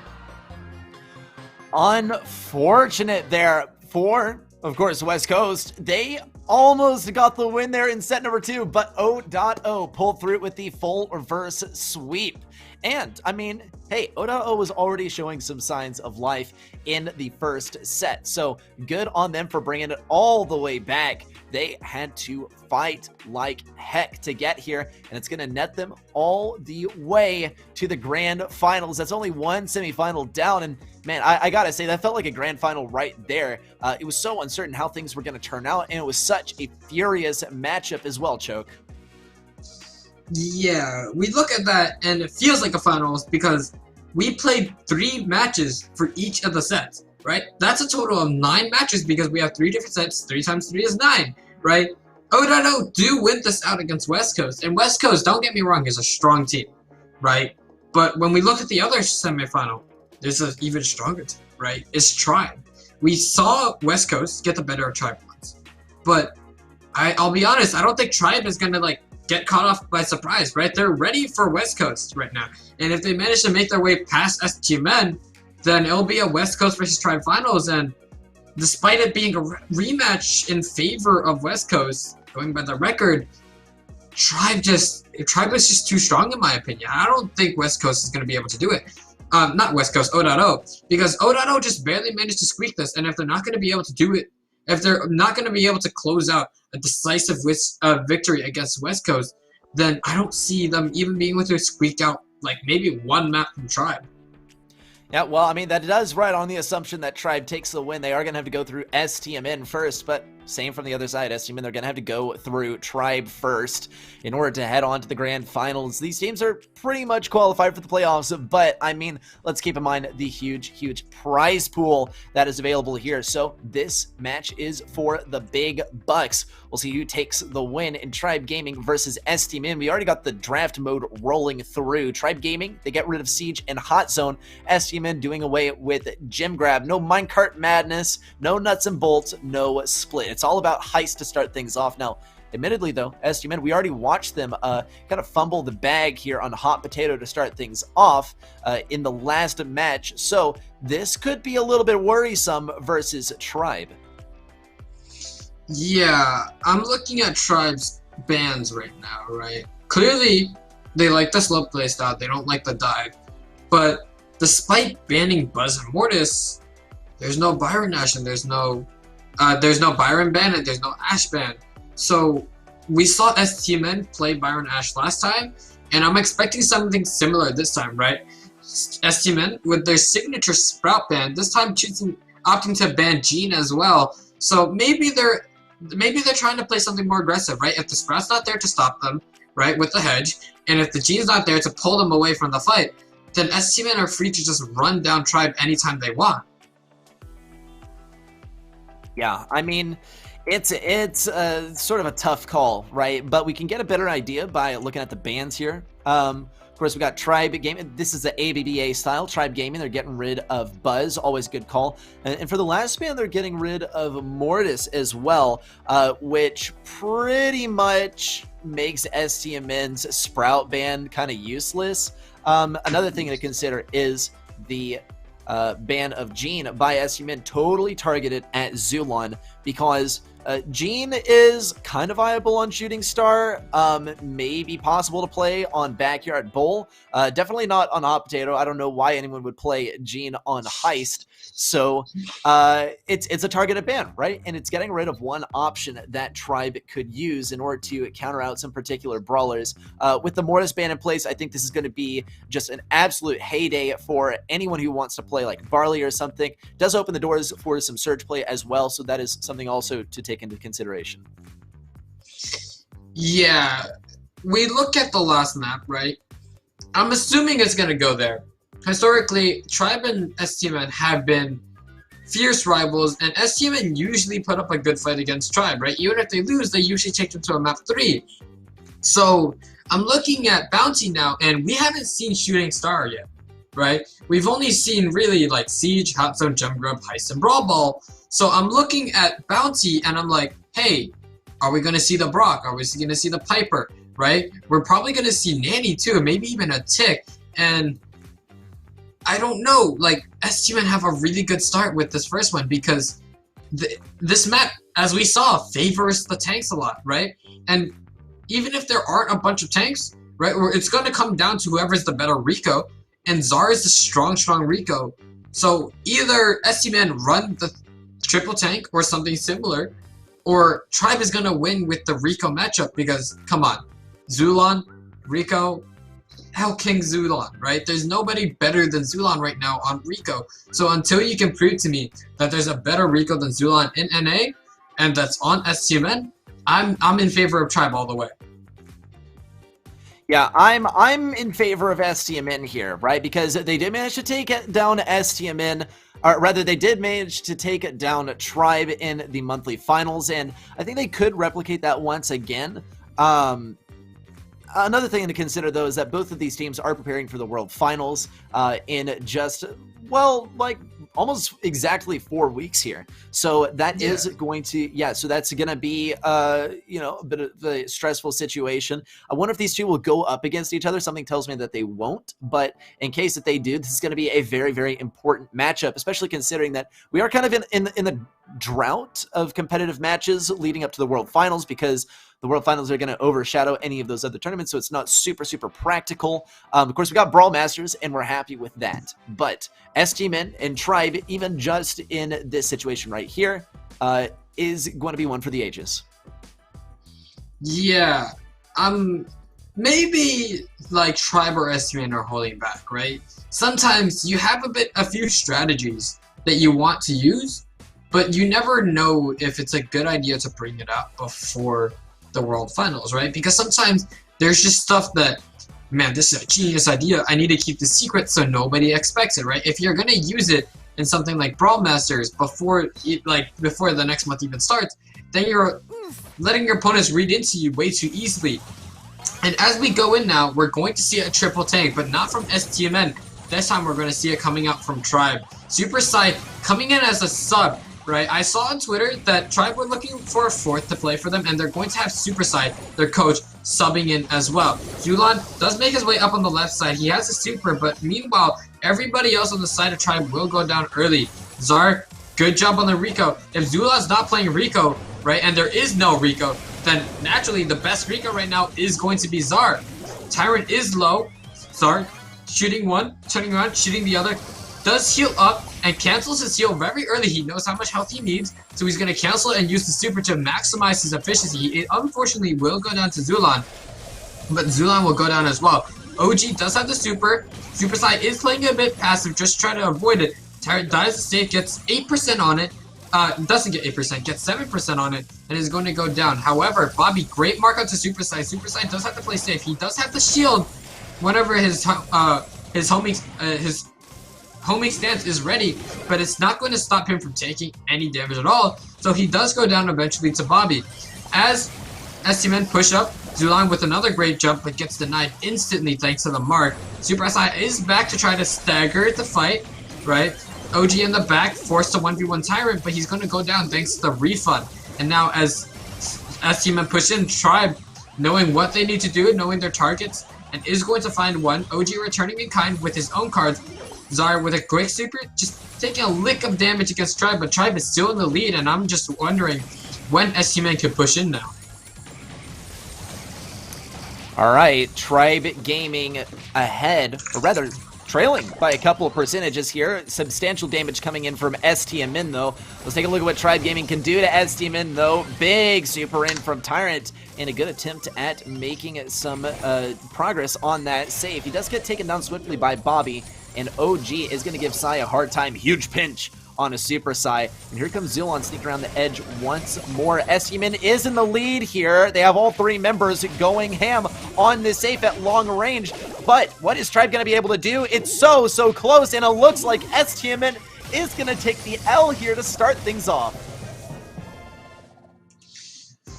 Great job coming out from Tribe. Zulon knows, hey, I can trust my teammates. So if I can trust my teammates, I'll just keep attacking, right? Once the members of Tribe have respawned and stand in front of the save, Bobby on his lonesome can't pierce through, right? He does have the bounce, but it's not going to be enough to outdamage Zulon. So Zulon commits to the save. His teammates are like, hey, Zulon's like, hey, I'm going to stay there. You guys just body block, just take out as many people as you can, stall for as much time as you can. And that's exactly what happens. So now Tribe 1-0 ahead of STMN. They're going to bring out the triple tank. Not something that we usually expect coming out from Tribe, but they still are very capable, even with a sub. Yeah, I mean, it's a tough one, right? Tribe Gaming, though, kudos to them, though, for being able to take the W with the sub. STMN, I think that was kind of a poor call for by them to not defend the Edgar there, given that they were going to have to attack Tribe's safe from long range, and Edgar was already on their safe. It's a lot of wasted time walking from one safe to the next, but STMN, right, this roster historically has had a little bit of trouble with making the judgment on heist and, you know, how much damage one can pump out when it's a base race situation. So, and admittedly, this is a situation that we don't see as often as we used to. Base races are not as common as they used to be, since most of the heist maps now feel like sort of like a bounty, except there's also a safe at the edge of the map. So most of the game is spent on the mid fight. Cannot blame them at all. Definitely a misstep though. Definitely something that can also be ameliorated in game number 2.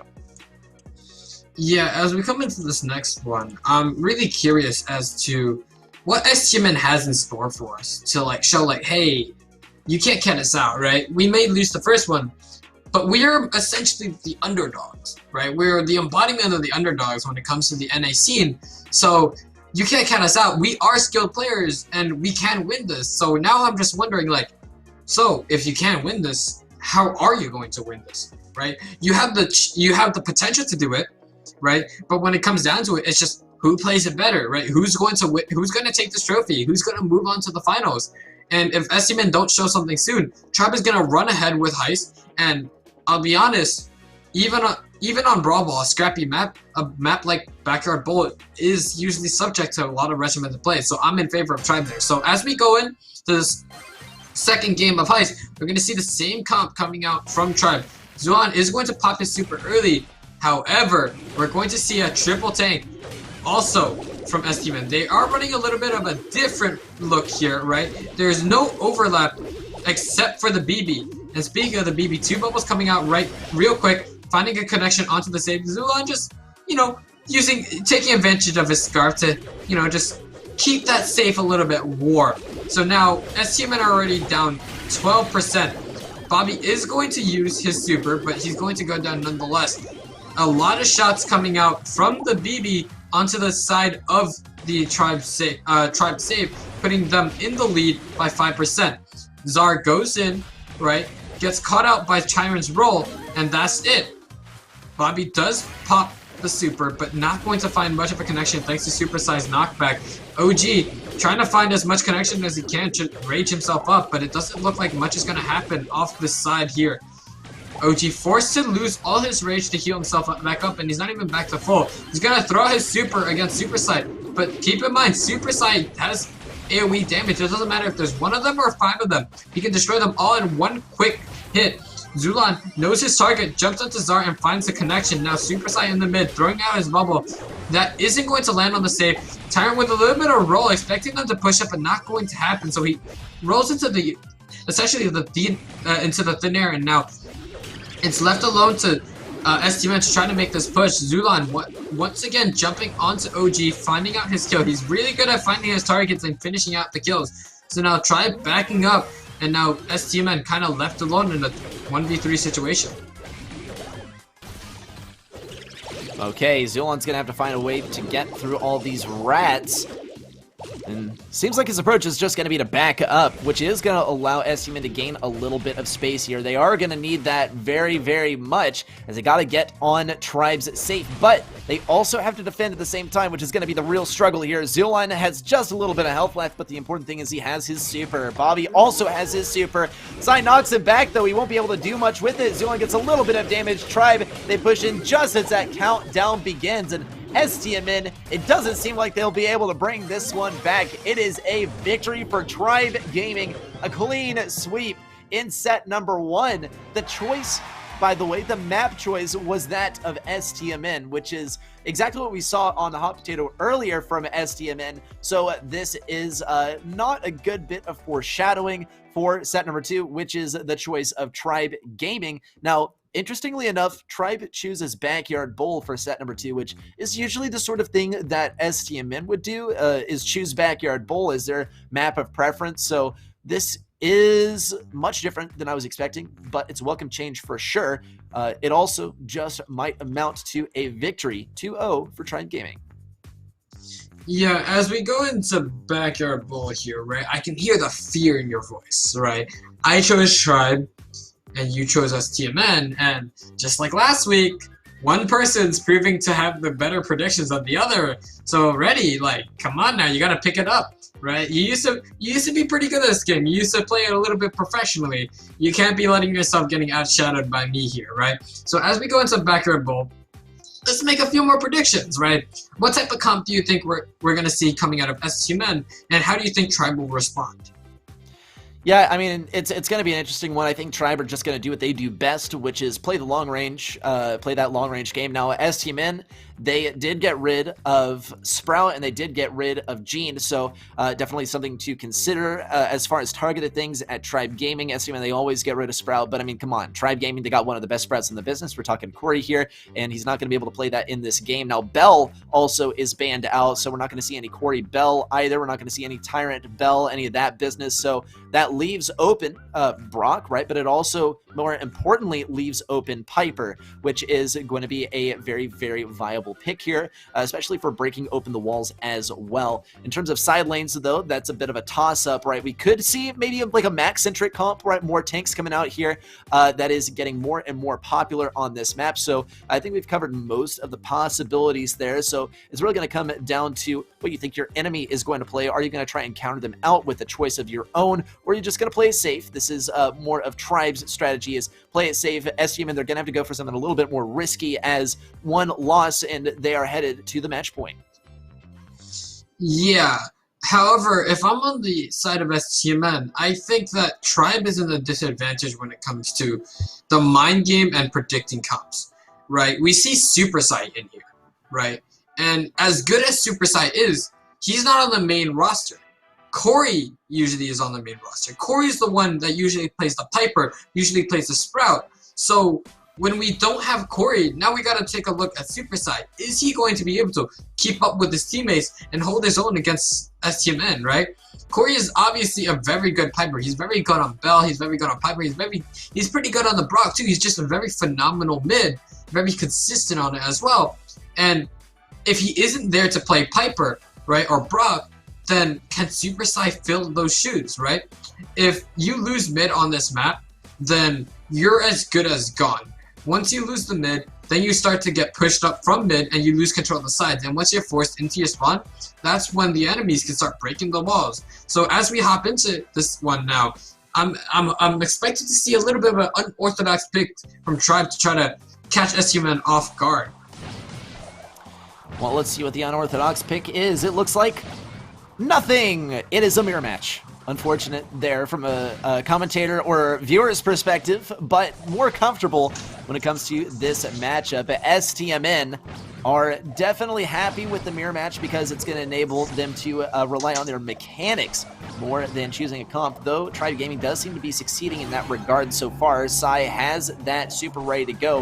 Not going to use it quite yet. Does want to get a little bit of collateral damage with that super, or perhaps is waiting for Tyrant to heal up. There it is. Tyrant almost at full health. And this is huge for Tribe. In fact, it could net a goal for them already. Zulon throws down the super. Bobby is too slow to get up there and throws down the super to end things off. STMN are in the hole. This could be a match point, provided Tribe Gaming gets one more goal. Yeah, so I talked about how Super Sai has a lot, very big shoes to fill, right? Playing for Corey now as a sub. And Super Sai he's so good on the Piper as well. He's going to hit a homemade recipe on. Bobby's going to return in kind with a homemade recipe, but it's not going to connect. So now there's only 2 members of STMN. They're going to pocket the ball in the corner, try to play it a little bit safe. Bobby is healed up, but OG is not. So he's going to have to back up, wait for the poison to wear off, and still heal up. However, Zara on the left side trying to push out Zulon, but not making much progress. Zulon is backing up, though, giving that respect over towards Zara. But Bobby not finding the better of any matchup here, still not connecting any shots. A good super coming out from Zulon, denying Bobby from pushing up towards mid.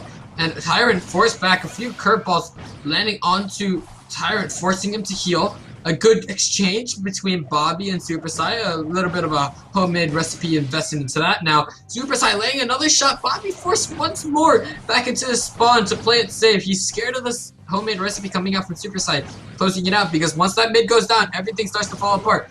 Bobby, however, is going to land a shot onto Tyrant, force him back, and now Ochi has an opportunity to push up himself. A lot of shots going back and forth, but not many connecting.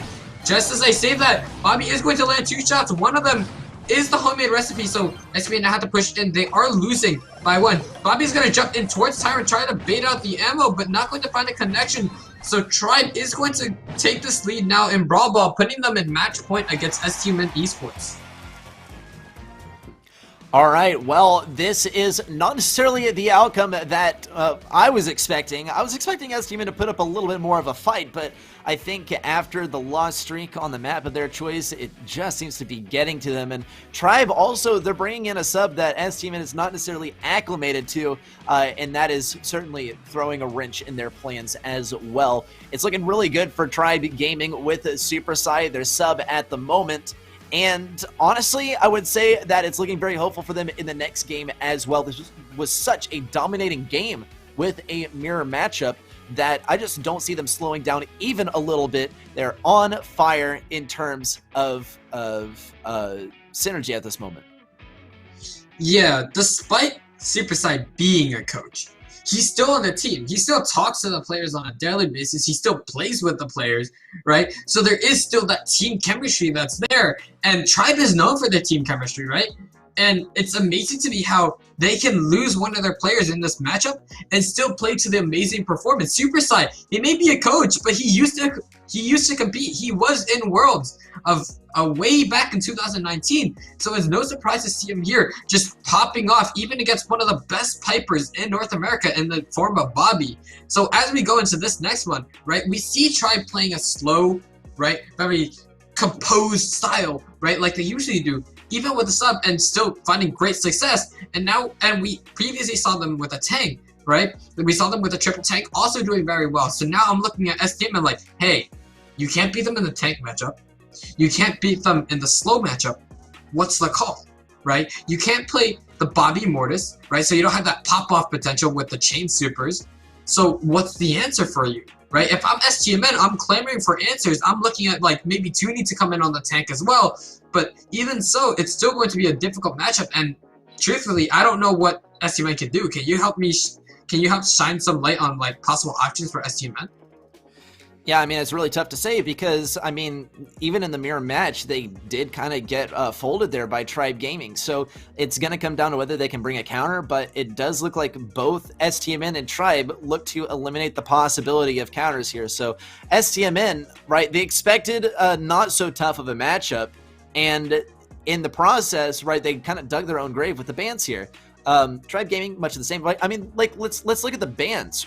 You have the Byron ban, you have the Poco ban as well. So no healers are available, and STMN is going to be really hard pressed to find anything that they can counter with. Maybe like a Max and a BB, like a Bob Marley BB. We have like maybe like Czar on the Max, and then Toonie plays another tank. Right, Toonie's very good at playing like Rosa, but you know, we can swap that on to maybe Jackie or something. Tribe would have to anticipate that and pick a B or something, which would actually be very viable on this map and wouldn't be too much of an issue to play, even if there's not tanks on the enemy team. So I think that's what STMN needs to do. That's really their only option in terms of a counter or like a surprise here, but I know that Tribe is not going to be very surprised, and they will most certainly be ready for that possibility. Speaking of ready, we are ready to jump into this next match. So as we go in, we're going to depend on STMN to give us a good match. They're going to bring out a similar comp to last time, but instead of the Piper, instead of the Crow, they're going to have a Brock on Czar and Bobby on Bell. Right? Czar very skilled on the Brock, and Bobby not a slouch either on the Bell. So I'm going to be depending on Czar and Bobby to do a lot of the heavy lifting and just let OG play the supportive figure, just denying area and denying regen with his curveballs.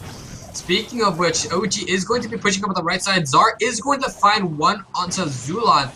So now Super Sai hard pressed now to just 1v2 both of the snipers, is going to manage to dodge 5 shots in a row. Homemade recipe coming out, finding a connection onto Bobby, making him play a little bit safer, but not going to find a kill. Chunky rocket coming from Czar, finding a connection onto Zulan. A rocket rain does finish him off, and now Super Sai once again alone, 1v2 situation in the mid against both of the snipers. OG doing a great job with the curveballs, breaking Tyrant down to 52 HP. Looks like he's going to get a connection. He's using the life plane just in case he does get hit real quick and managed to avoid it. Good destruction of the walls by Czar. Bobby goes for an attempt for the score, but not going to get it. So now as we approach an equilibrium, OG looks like he's going to go down to Tyrant, but not after taking down Tyrant himself. Zulan is forced to trade out his teammate. 2 nest eggs around the mid. So as Tribe pick up the ball and start to push back, they're going to need to be careful. Bobby is looking to capitalize along with Czar with these long-range shots, but it doesn't look like anybody is there to punish Super Sai stepping on that nest egg. There is one more, and there is going to be a homemade recipe coming out. Super Sai is knocked down to 200 HP, so it's a little bit of a weird matchup. A good lane switch coming out from Zulan and Tyrant, putting Tyrant against Czar and Zulan against OG in the Spike 1v1. The life plate does come down, but goes down as well. Not going to find much value for the heal. Bobby finding 2 quick shots, a little bit of a slow on both of the snipers to slow them down, and a big rocket rain from Czar, opening up the map even more. And now with Super Sai and Tribe left alone on the mid and left side, I don't know what can happen. There's only 20 seconds left, and once overtime hits, it looks like it's not going to look good for Tribe. Okay, just a few seconds left till we head over to overtime. And Tribe Gaming keeps on pressing forward. Really, STMN's main claim to fame here is that they do have Czar outranging Tyrant, but Tyrant inches closer and closer, taking absolutely no damage in the process. Czar's not going to be able to get the kill. Sai will get taken down, though. There's the spin from Tyrant, and Zilan with the wiggle walk, the spin, and the super end to end things off. A 4-0 sweep for Tribe Gaming to take them all the way to the grand finals. Absolute amazing fashion there for Tribe Gaming. Great dodges there by Tyrant as well. Probably my play of the game if I had to name one. Yeah, I feel like Tyrant, right, with the Crow fast movement speed is a very hard character hit. And keep in mind, recently Brock got a projectile speed nerf, right? So it's very easy to dodge his shots now. You have even more time to react, and when it comes to the high level play, right, these players are used to Brock shots moving pretty fast, so when they're even slower, they're even harder to hit. I think that's a bit of the reason why we haven't seen Brock play too much, even when he wasn't banned, right? Even last week, we saw people go out of their way to ban Brock and Byron and Ash all the time because Byron was really short. But now as we're cutting, but now as we see, Zard playing the Brock isn't going to be able to do much. So as we cut to the break, we're going to be seeing O.O play against Tribe in the grand finals. Yeah, let's take a look at the bracket before we get to that, though. Here's our bracket brought to you by G Fuel. And take a look at our grand finals matchup. Tribe Gaming and O.O. We saw them both fight their way to get here. We start off with O.O on the bottom right corner of the bracket versus Gallant. Then they had to get through LDU and then through West Coast. Such a tough bracket to make it here. Though from the side of Tribe Gaming, first versus Unfazed, then versus Quantum, and then versus STMN. Of course, we've seen it all, and now it's time to see the grand finale. The grand finals are coming up after a quick break. Get up, get some water, and meet us back in a few minutes for the grand finals.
Welcome back, everyone, to Brawl Masters here in the third open qualifier. We're about to get into the grand finals, and it's going to be Tribe Gaming versus O.O. Choke, you've been with me on this journey, and man, it has had its ups and downs, and it's gone every which way, and somehow we ended up here.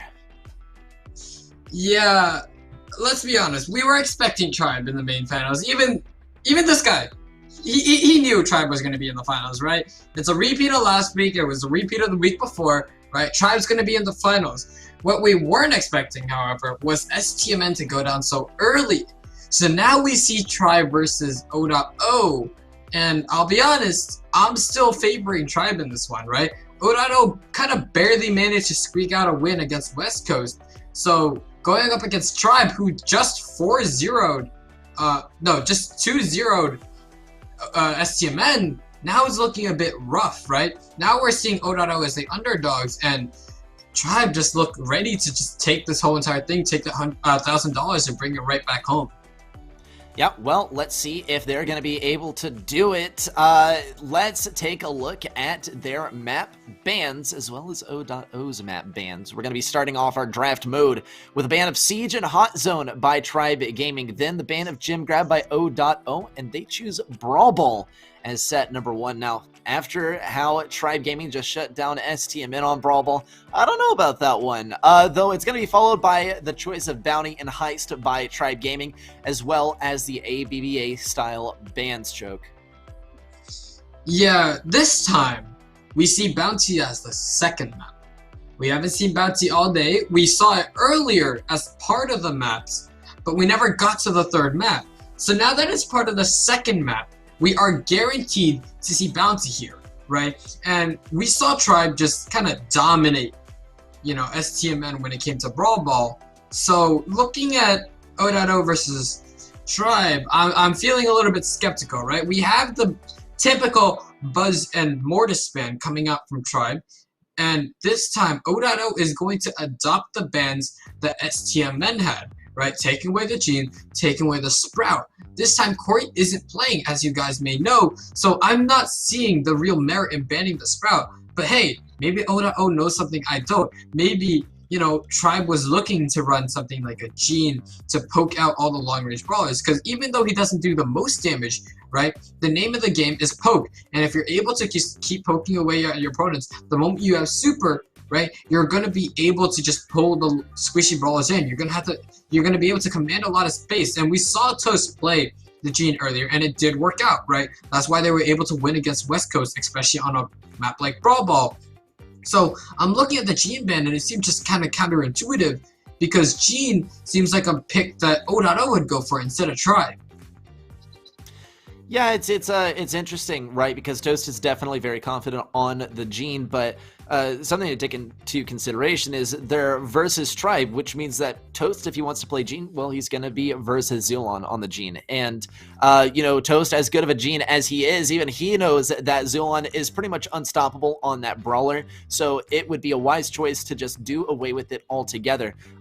This raises the question, though, of what is going to be played in its place. Of course, Bell is available for this game, so that is going to be a strong possibility. It's going to be kind of helpful for dealing with those tanky brawlers. Of course, Buzz is out of the mix, though, because, well, Bell's not going to be able to do much versus Buzz if he's already on top of her. He is able to use that grappling hook so quickly. Or I guess it's more of a buoy, right? But he grapples onto an enemy and gets in range very quickly.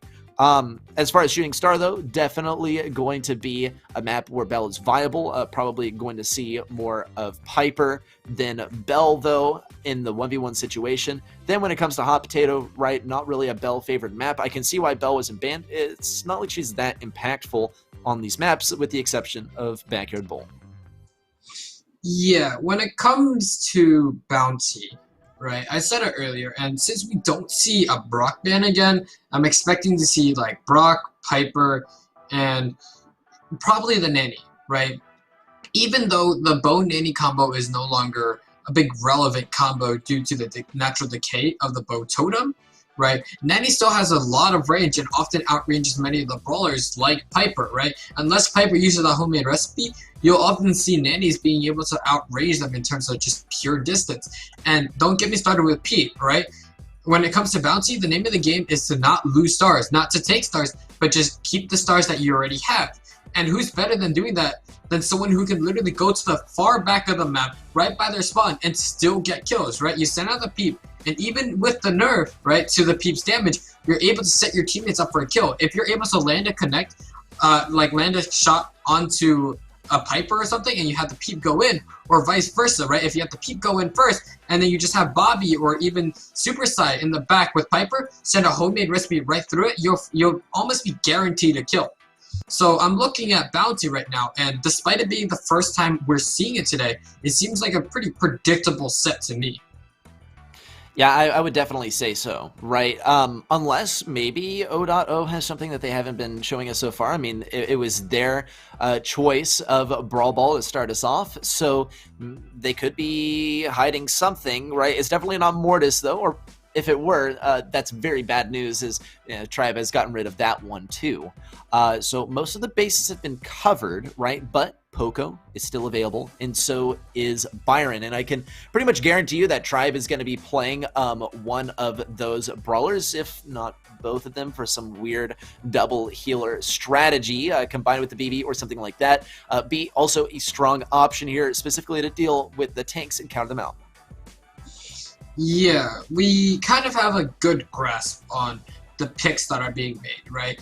The real thing here is the surprise picks, right? Maybe not necessarily a counter pick, but just a pick that neither of the teams will expect, right? So we know that Heist is the third map, and we've seen how strong Tribe are, and despite that, O.O still wants to play it. So what I'm thinking is that O.O would like need to win out Brawl Ball, right? That's their pick, and they clearly have some sort of plan, even after seeing how good Tribe is. So let's say they do take Brawl Ball, right? They're gonna need to manage to either barely lose Bounty or close out Bounty before they get into Heist, because I'll be honest, as good as Tribe was on Brawl Ball, I think they're even stronger on Heist. And it has been shown that they are extremely strong on Heist as well, taking down S-Demon handily in our last match, right? Even though S-Demon was so confident on that mode, as evidenced by their pick of it as set number 1.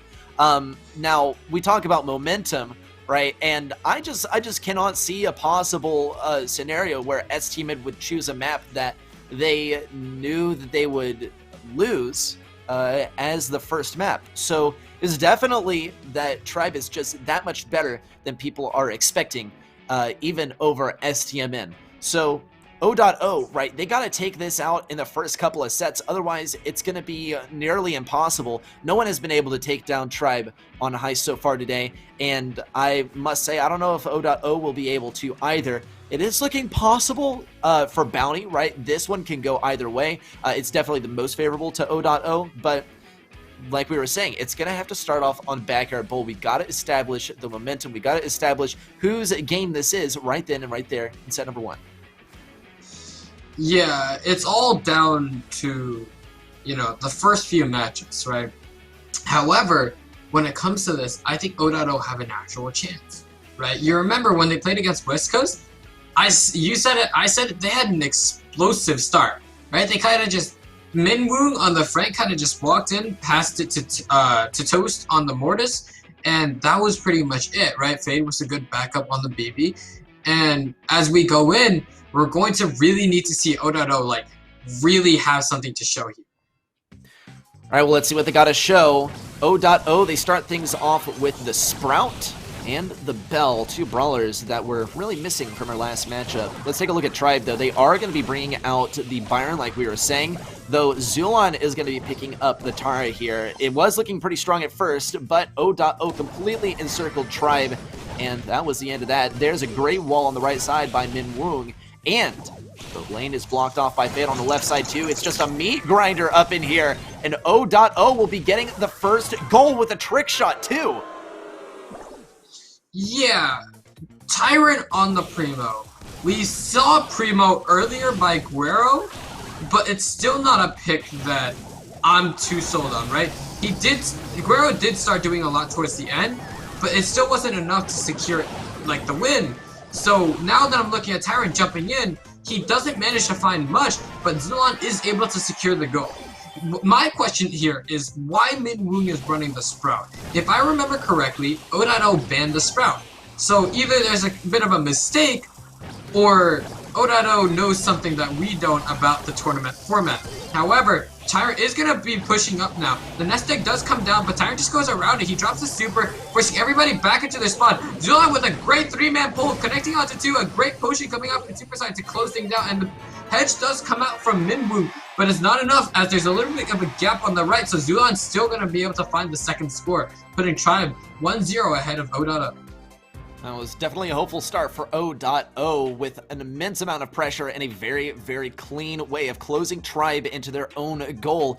Use of Sprout's wall on the right side and Spike Super on the left completely blocked off the lanes, and they use pretty much the most important feature of Backyard Bull to their utmost advantage, and I absolutely commend them for that.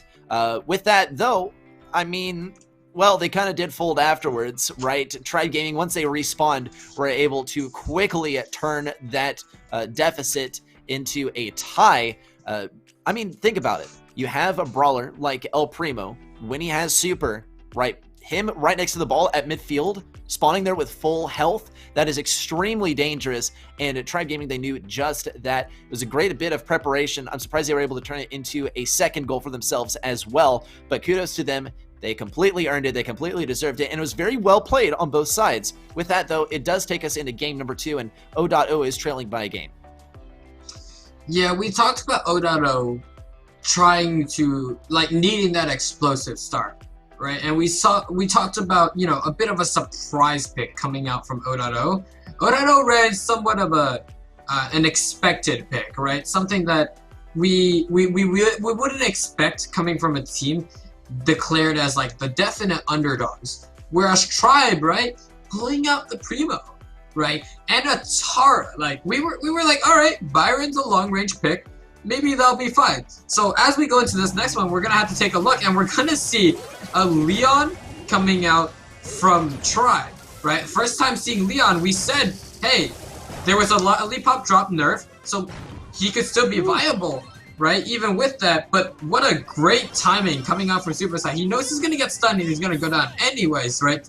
He's gonna get stunned down anyways, but he knows the walls are gonna go down, and he knows that the Frank shooting, stunning is also going to be destroying the walls. So he times the shot just perfectly to connect the shot and not go down. Zulon popping the invisibility, going to land 2 full clips onto the enemy Daryl, and now Tribe pushing up with all 3 members going in strong. Zulon will drop the lollipop drop, and unfortunately Toast doesn't have a super this time around. The only one on O.O that has the super is going to be Min Woong. He is going to utilize it, gets hit by the nest egg, is going to find a connection onto 2 of the players. He does use a slow, but that's not going to be enough. Super side, both teaming up with Zulon does get a mark onto Toast. So now Fade left alone, 120 health, does get surprised by Fade, and come on now, Zulon. You're right up in their spawn. This is your chance. He does manage to force Min Woong to use his roll, and Super Saiyan puts the ball in the moment he sees the roll comes out. So now as we go into the 1 minute mark, Tribe is looking really strong. They are looking very, very strong, and it looks like they're going to snowball that momentum into yet another goal. Min Woong's going to do his best, but it's just not enough. But here's the super possibility from Toast. Is he going to be able to bait out some abilities just by threatening to use the super? Well, there's the super, and he does actually manage to stun Zulon, but Zulon's Invisi-Heal keeps him alive. And Tyrant has his super ready to go as well. He doesn't have to use it, so there's no point in using it. All Tribe needs to do is stuff these guys back into their goal and deny them any advancement towards Tribe's goal. And Toast is once again going to try and get some value with the super. He does break open the wall, but for what? O.O has not really made much progress out of this spawn area, and it doesn't look like they will anytime soon. There's not much time left. Min Woong's going to be the only hope for O.O to bring this to the enemy side. Min Woong with a good roll, but Tyrant is able to get that ball around the corner, super onto it, and the classic Crow move here in Brawl Ball will net the victory for Tribe Gaming in set number 1. It'll send us into set number 2 for some Shooting Star. Yeah, that was a bit of a decisive set, right? We see towards the end, around the 15-second mark, Fade just kind of stands there out in the open, attacking the air, facing his spot, right? I think at that point, Tribe have kind of put O.O in a really tough spot mentally and emotionally, right? Fade is kind of giving up. Min Woon tries to make a hero play, but they get styled on by the Crow, right? So at this point, I'm looking at O.O, I'm like, hey, you played this game a long time. You can't let yourself get tilted right now, right? This break in between matches is a time for you guys to meet up together, talk things out, reset your mental, and come back once again ready to take Tribe right off their feet. Even if you can't take both sets against Tribe to, you know, have a little bit of a sweep, you can at least take one and go home with that $750 in your pocket, knowing that, hey, maybe we can contest against Tribe, right? Maybe if we play this a little bit more, right? Maybe we practice a little bit harder, you know, maybe win the rock, paper, scissors, then we can truly take Tribe on next time, right? We do have the last chance qualifiers, so if O.O do make their way out of the bracket and lose to Tribe here, they still have a chance next week to prove themselves before making it to the playoffs. So I'm looking at Tribe right now, and I'm like, hey, you had a few weird picks here, right? A few varied picks. So as we go into Bounty, I'm still expecting something along the lines of like Nanny, Piper, and Brock. All right, well, let's get into it. No Nanny, Piper, Brock from Tribe, actually. It's going to be the banned Brawler? Well,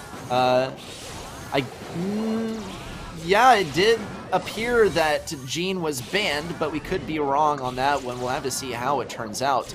O.O, though, let's see what they got. It's the traditional, as you said, Choke, the Piper, the Tick, and the Nanny. It's the El Clasico Del Shooting Star.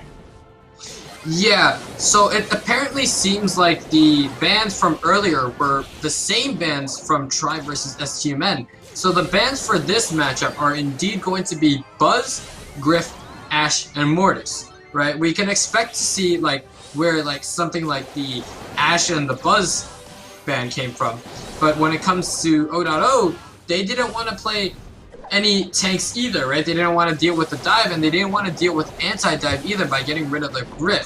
So as we come into this, we see the healing turret from Pam, keeping the players really healed up, but unfortunately, Fade is going to take that down. But still, even without the healing turret, Super Sai has very, very consistent healing, both for Zula and for Tyrant. Tyrant's going to use his Scrap Sucker gadget, get rid of some of the ammo on Fade, but Fade's going to pop his gadget, maybe knock back Tyrant, but it's still not going to be enough. Tyrant's going to set himself up over there with the healing turret, going to find, with the help of Super Sai, going to find the kill onto Toast. So now they have a comfortable 8-4 lead, but unfortunately, Super Sai will go down to Midwood, surrendering the blue star, and as the head first goes in, it looks like O.O has a little bit more control.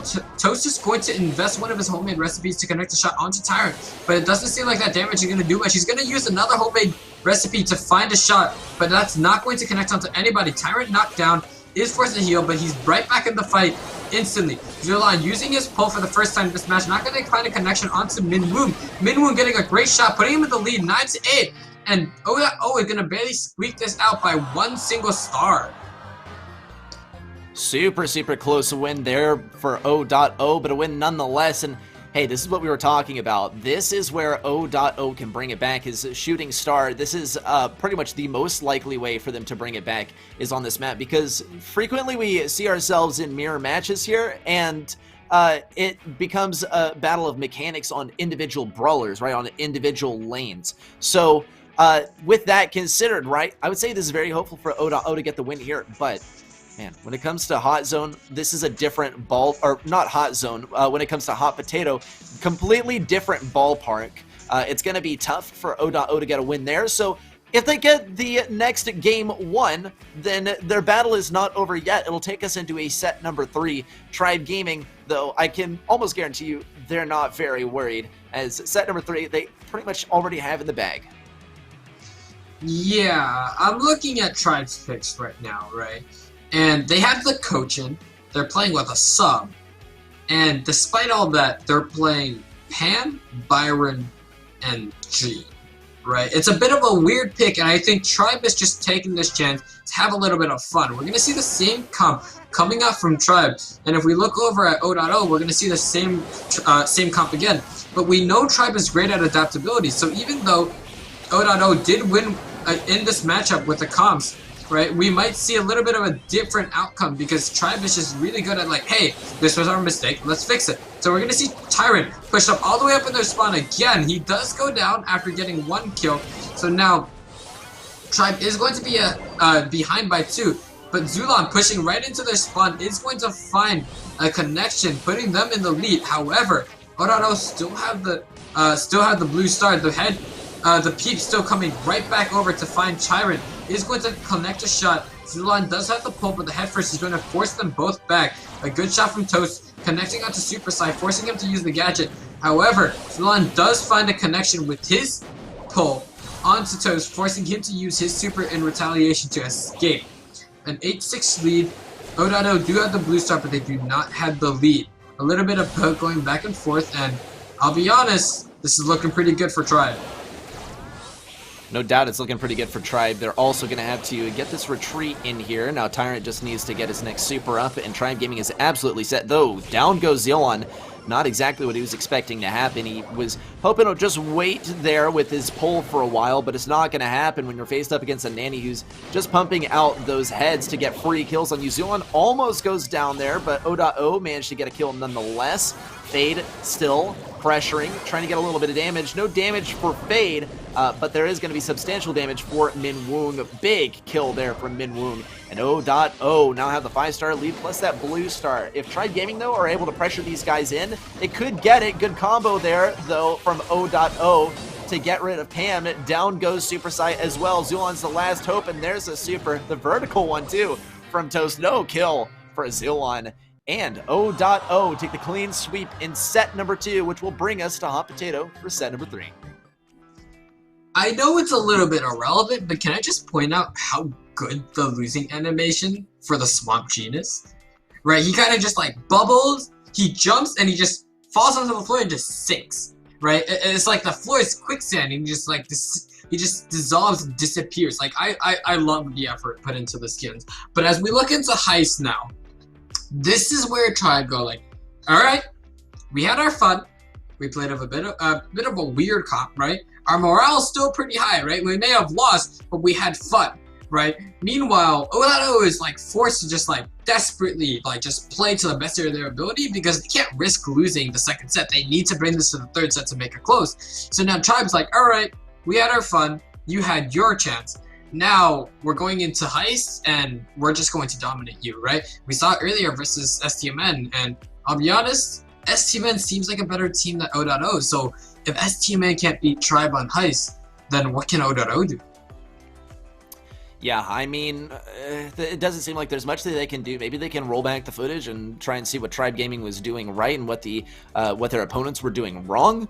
But even that's going to be pretty tough, right? There's plenty of footage for them to work with in the past already, and if they were not making good use of that already, then, well, it's not looking super hopeful. But hey, it's still possible. It does come down to how O.O plays here. It comes down to how Tribe plays as well. Triple tanks from O.O to start things off, and it could work. Toast is going to press forward and give it some supercharge to Super Sai. Fade with some good dodges. He's not going to be able to make contact with that safe, so Min Woong also on the Daryl here. It could deal some devastating damage to that safe provided he gets on it. He's going to try and bait out Zulon. Doesn't get the stun. Zulon will be able to get the kill with Bouncy Castle. Toast also doubles back to get the kill on Tyrant there with the pinch. O.O could get some good damage on the safe.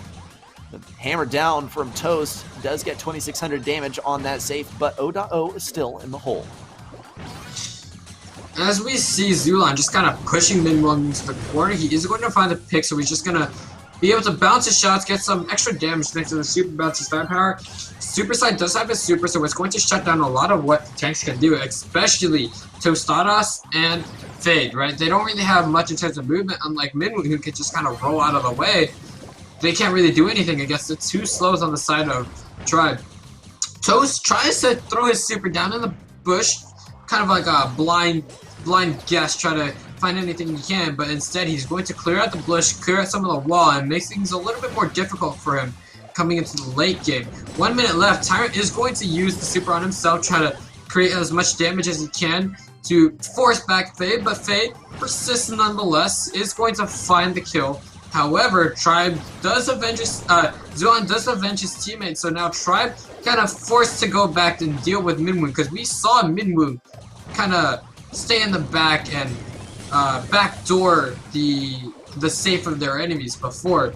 So Tribe is like, alright, we're not risking it, we're gonna go back and we're gonna deal with Minwoo. Minwoo, once again, in the fray, does have 2,800 HP, but he does also have a roll. Toast, with another super, he's gonna use it. He's not gonna find a connection. I think the only person he's hit with the super so far has been the safe, and that was only just once. Tyrant doesn't have many walls to work with, but despite that, he still is able to connect a lot of shots. Not deterred by the lack of cover that he needs as a thrower.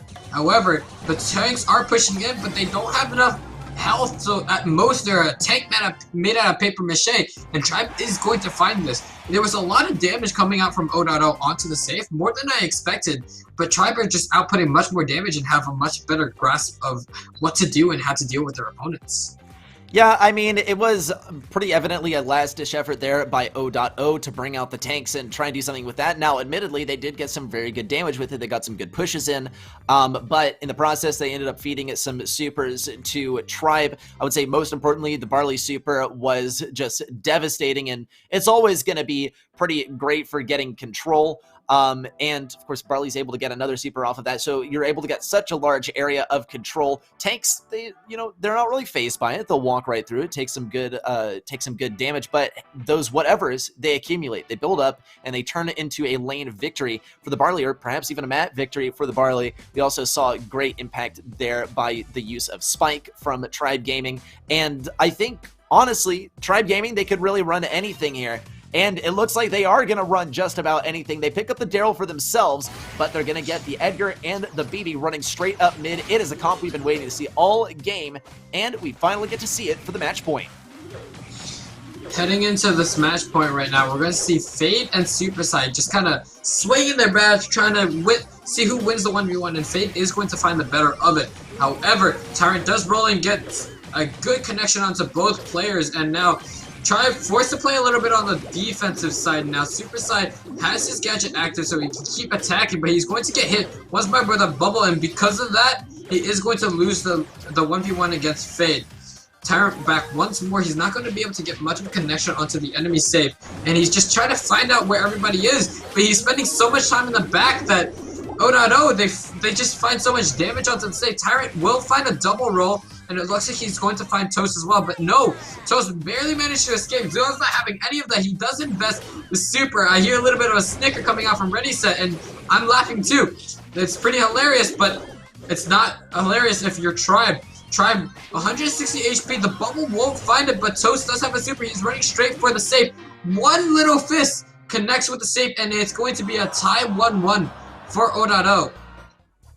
This is actually terrifying because Tribe is the expected victor in this match, and now O.O, they really do have a chance. I think it was kind of an unnecessary risk there by Tribe to bring out the BB and the Edgar and the Daryl because it didn't work for O.O, and Tribe was playing, admittedly a counter, but it got shut down pretty hard, even though O.O was working very hard to make it work.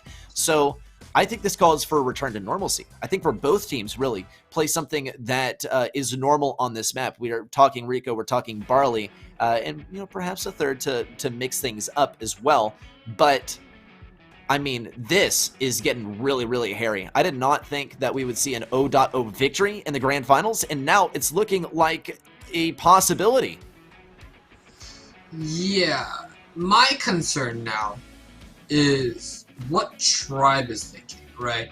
They kind of let Bounty slip through their fingers, and now they're forced to play match point, or they're forced to play game point. So they're going to return back to the comp that they know was working, right? And they're going to play against the comp that it worked against. So Fade pushing up into mid, taken out very quickly, dispatched almost immediately with a combination of Zulon and Super Saiyan. Minwoo does have the super, he's going to use it, but he's way too low. The Steel Hoops does help invalidate some of the damage, but once the Steel Hoops is over, then it's over, and he just takes the same amount of damage he usually does. Tyra stuck into the corner with Fade once more, but this time he is going to find the connection onto Fade with his bottles, or should I say pies. Now it's a full reset for the side of O.O. Fade is forced to use his gadget right and early before the start even fights. He does use a bubble, he does get 2 connections, but 2 supers coming out from the side of Tribe will also find the connection. Minwoo forced to dodge and juke and just regen while he waits for his team to come back. Tostada is using his gadget once more, extending the bush coverage, and there is no wall break, there is no bush destroyer here. So all this bush shear is a lot of the fear of the unknown that we talked about last week. Toast goes down to a super coming out from Zula, and Minwoo in the backline, finding as much damage as he can, does get the safe down to 82%. However, O.O's safe is not looking too good. Zula has been using his super just to chip away at the safe from the longest range he possibly could all game, and a result of that is 41 HP on the side of O.O's safe.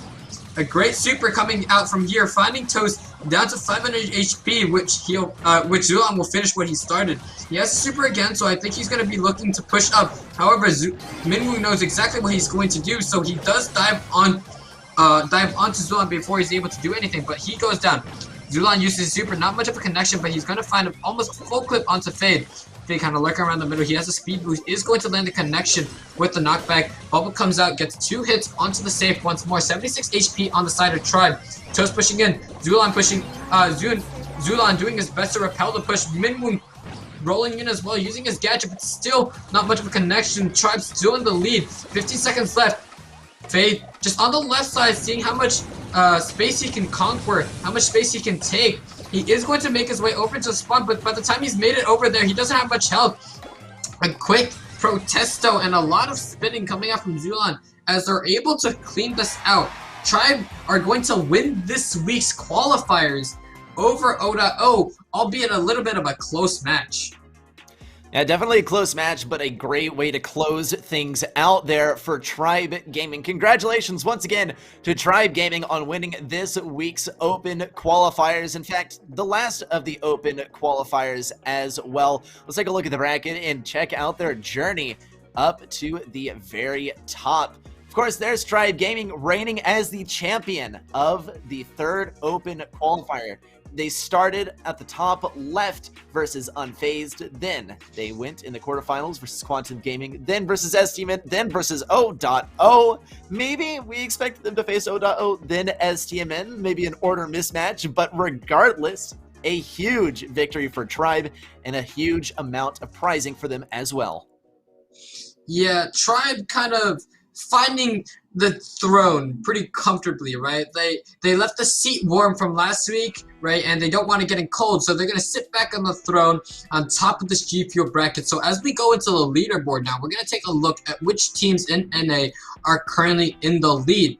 So we see Tribe Gaming, obviously, with a pretty big lead of 45 points over West Coast, who is at with 32 points. STMN making their way up 1 position compared to the 4th placement last week with 28 points, followed by LDU with 26 points, Revenge Tour in 5th with 22, Gallant with 12, tied with America, Decali, and Quantum all for 12. So as we take a look at this, we see Tribe Gaming with a whopping 45 points, and that's thanks to them winning all 3 qualifiers. We aren't going to see them next week for the last chance qualifiers. We're going to see a few different teams, so maybe we'll see a different team win the last chance qualifiers. Yeah, it'll certainly be interesting. I mean, look at how close it is between 3rd and 4th place between STMN and LDU.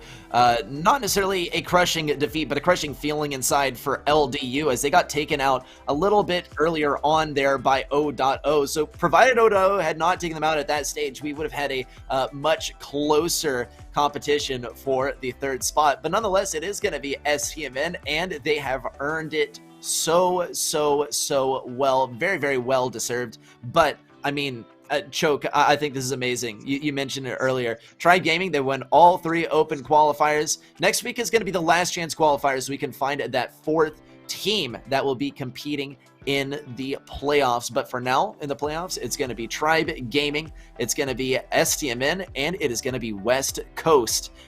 Choke, you got anything you want to say before we close things out? I don't have much to say except for Catboy supremacy, man. That indeed. Guys, I would encourage you also as well to go and check out the socials for Brawl Masters, for our last chance qualifiers, and for the playoffs. We're going to give you guys the chance to choose the maps. We've had the map pools already predetermined, and you guys get to vote on which ones you want to be in play for the last chance qualifiers and also for the playoffs. So make sure you check us out at the same time, same place as this time next week, here on Brawl Masters on YouTube or Twitch. This has been Ready Set. This has been Choke. This has been Brawl Masters, and we'll see you next week for the last chance qualifiers.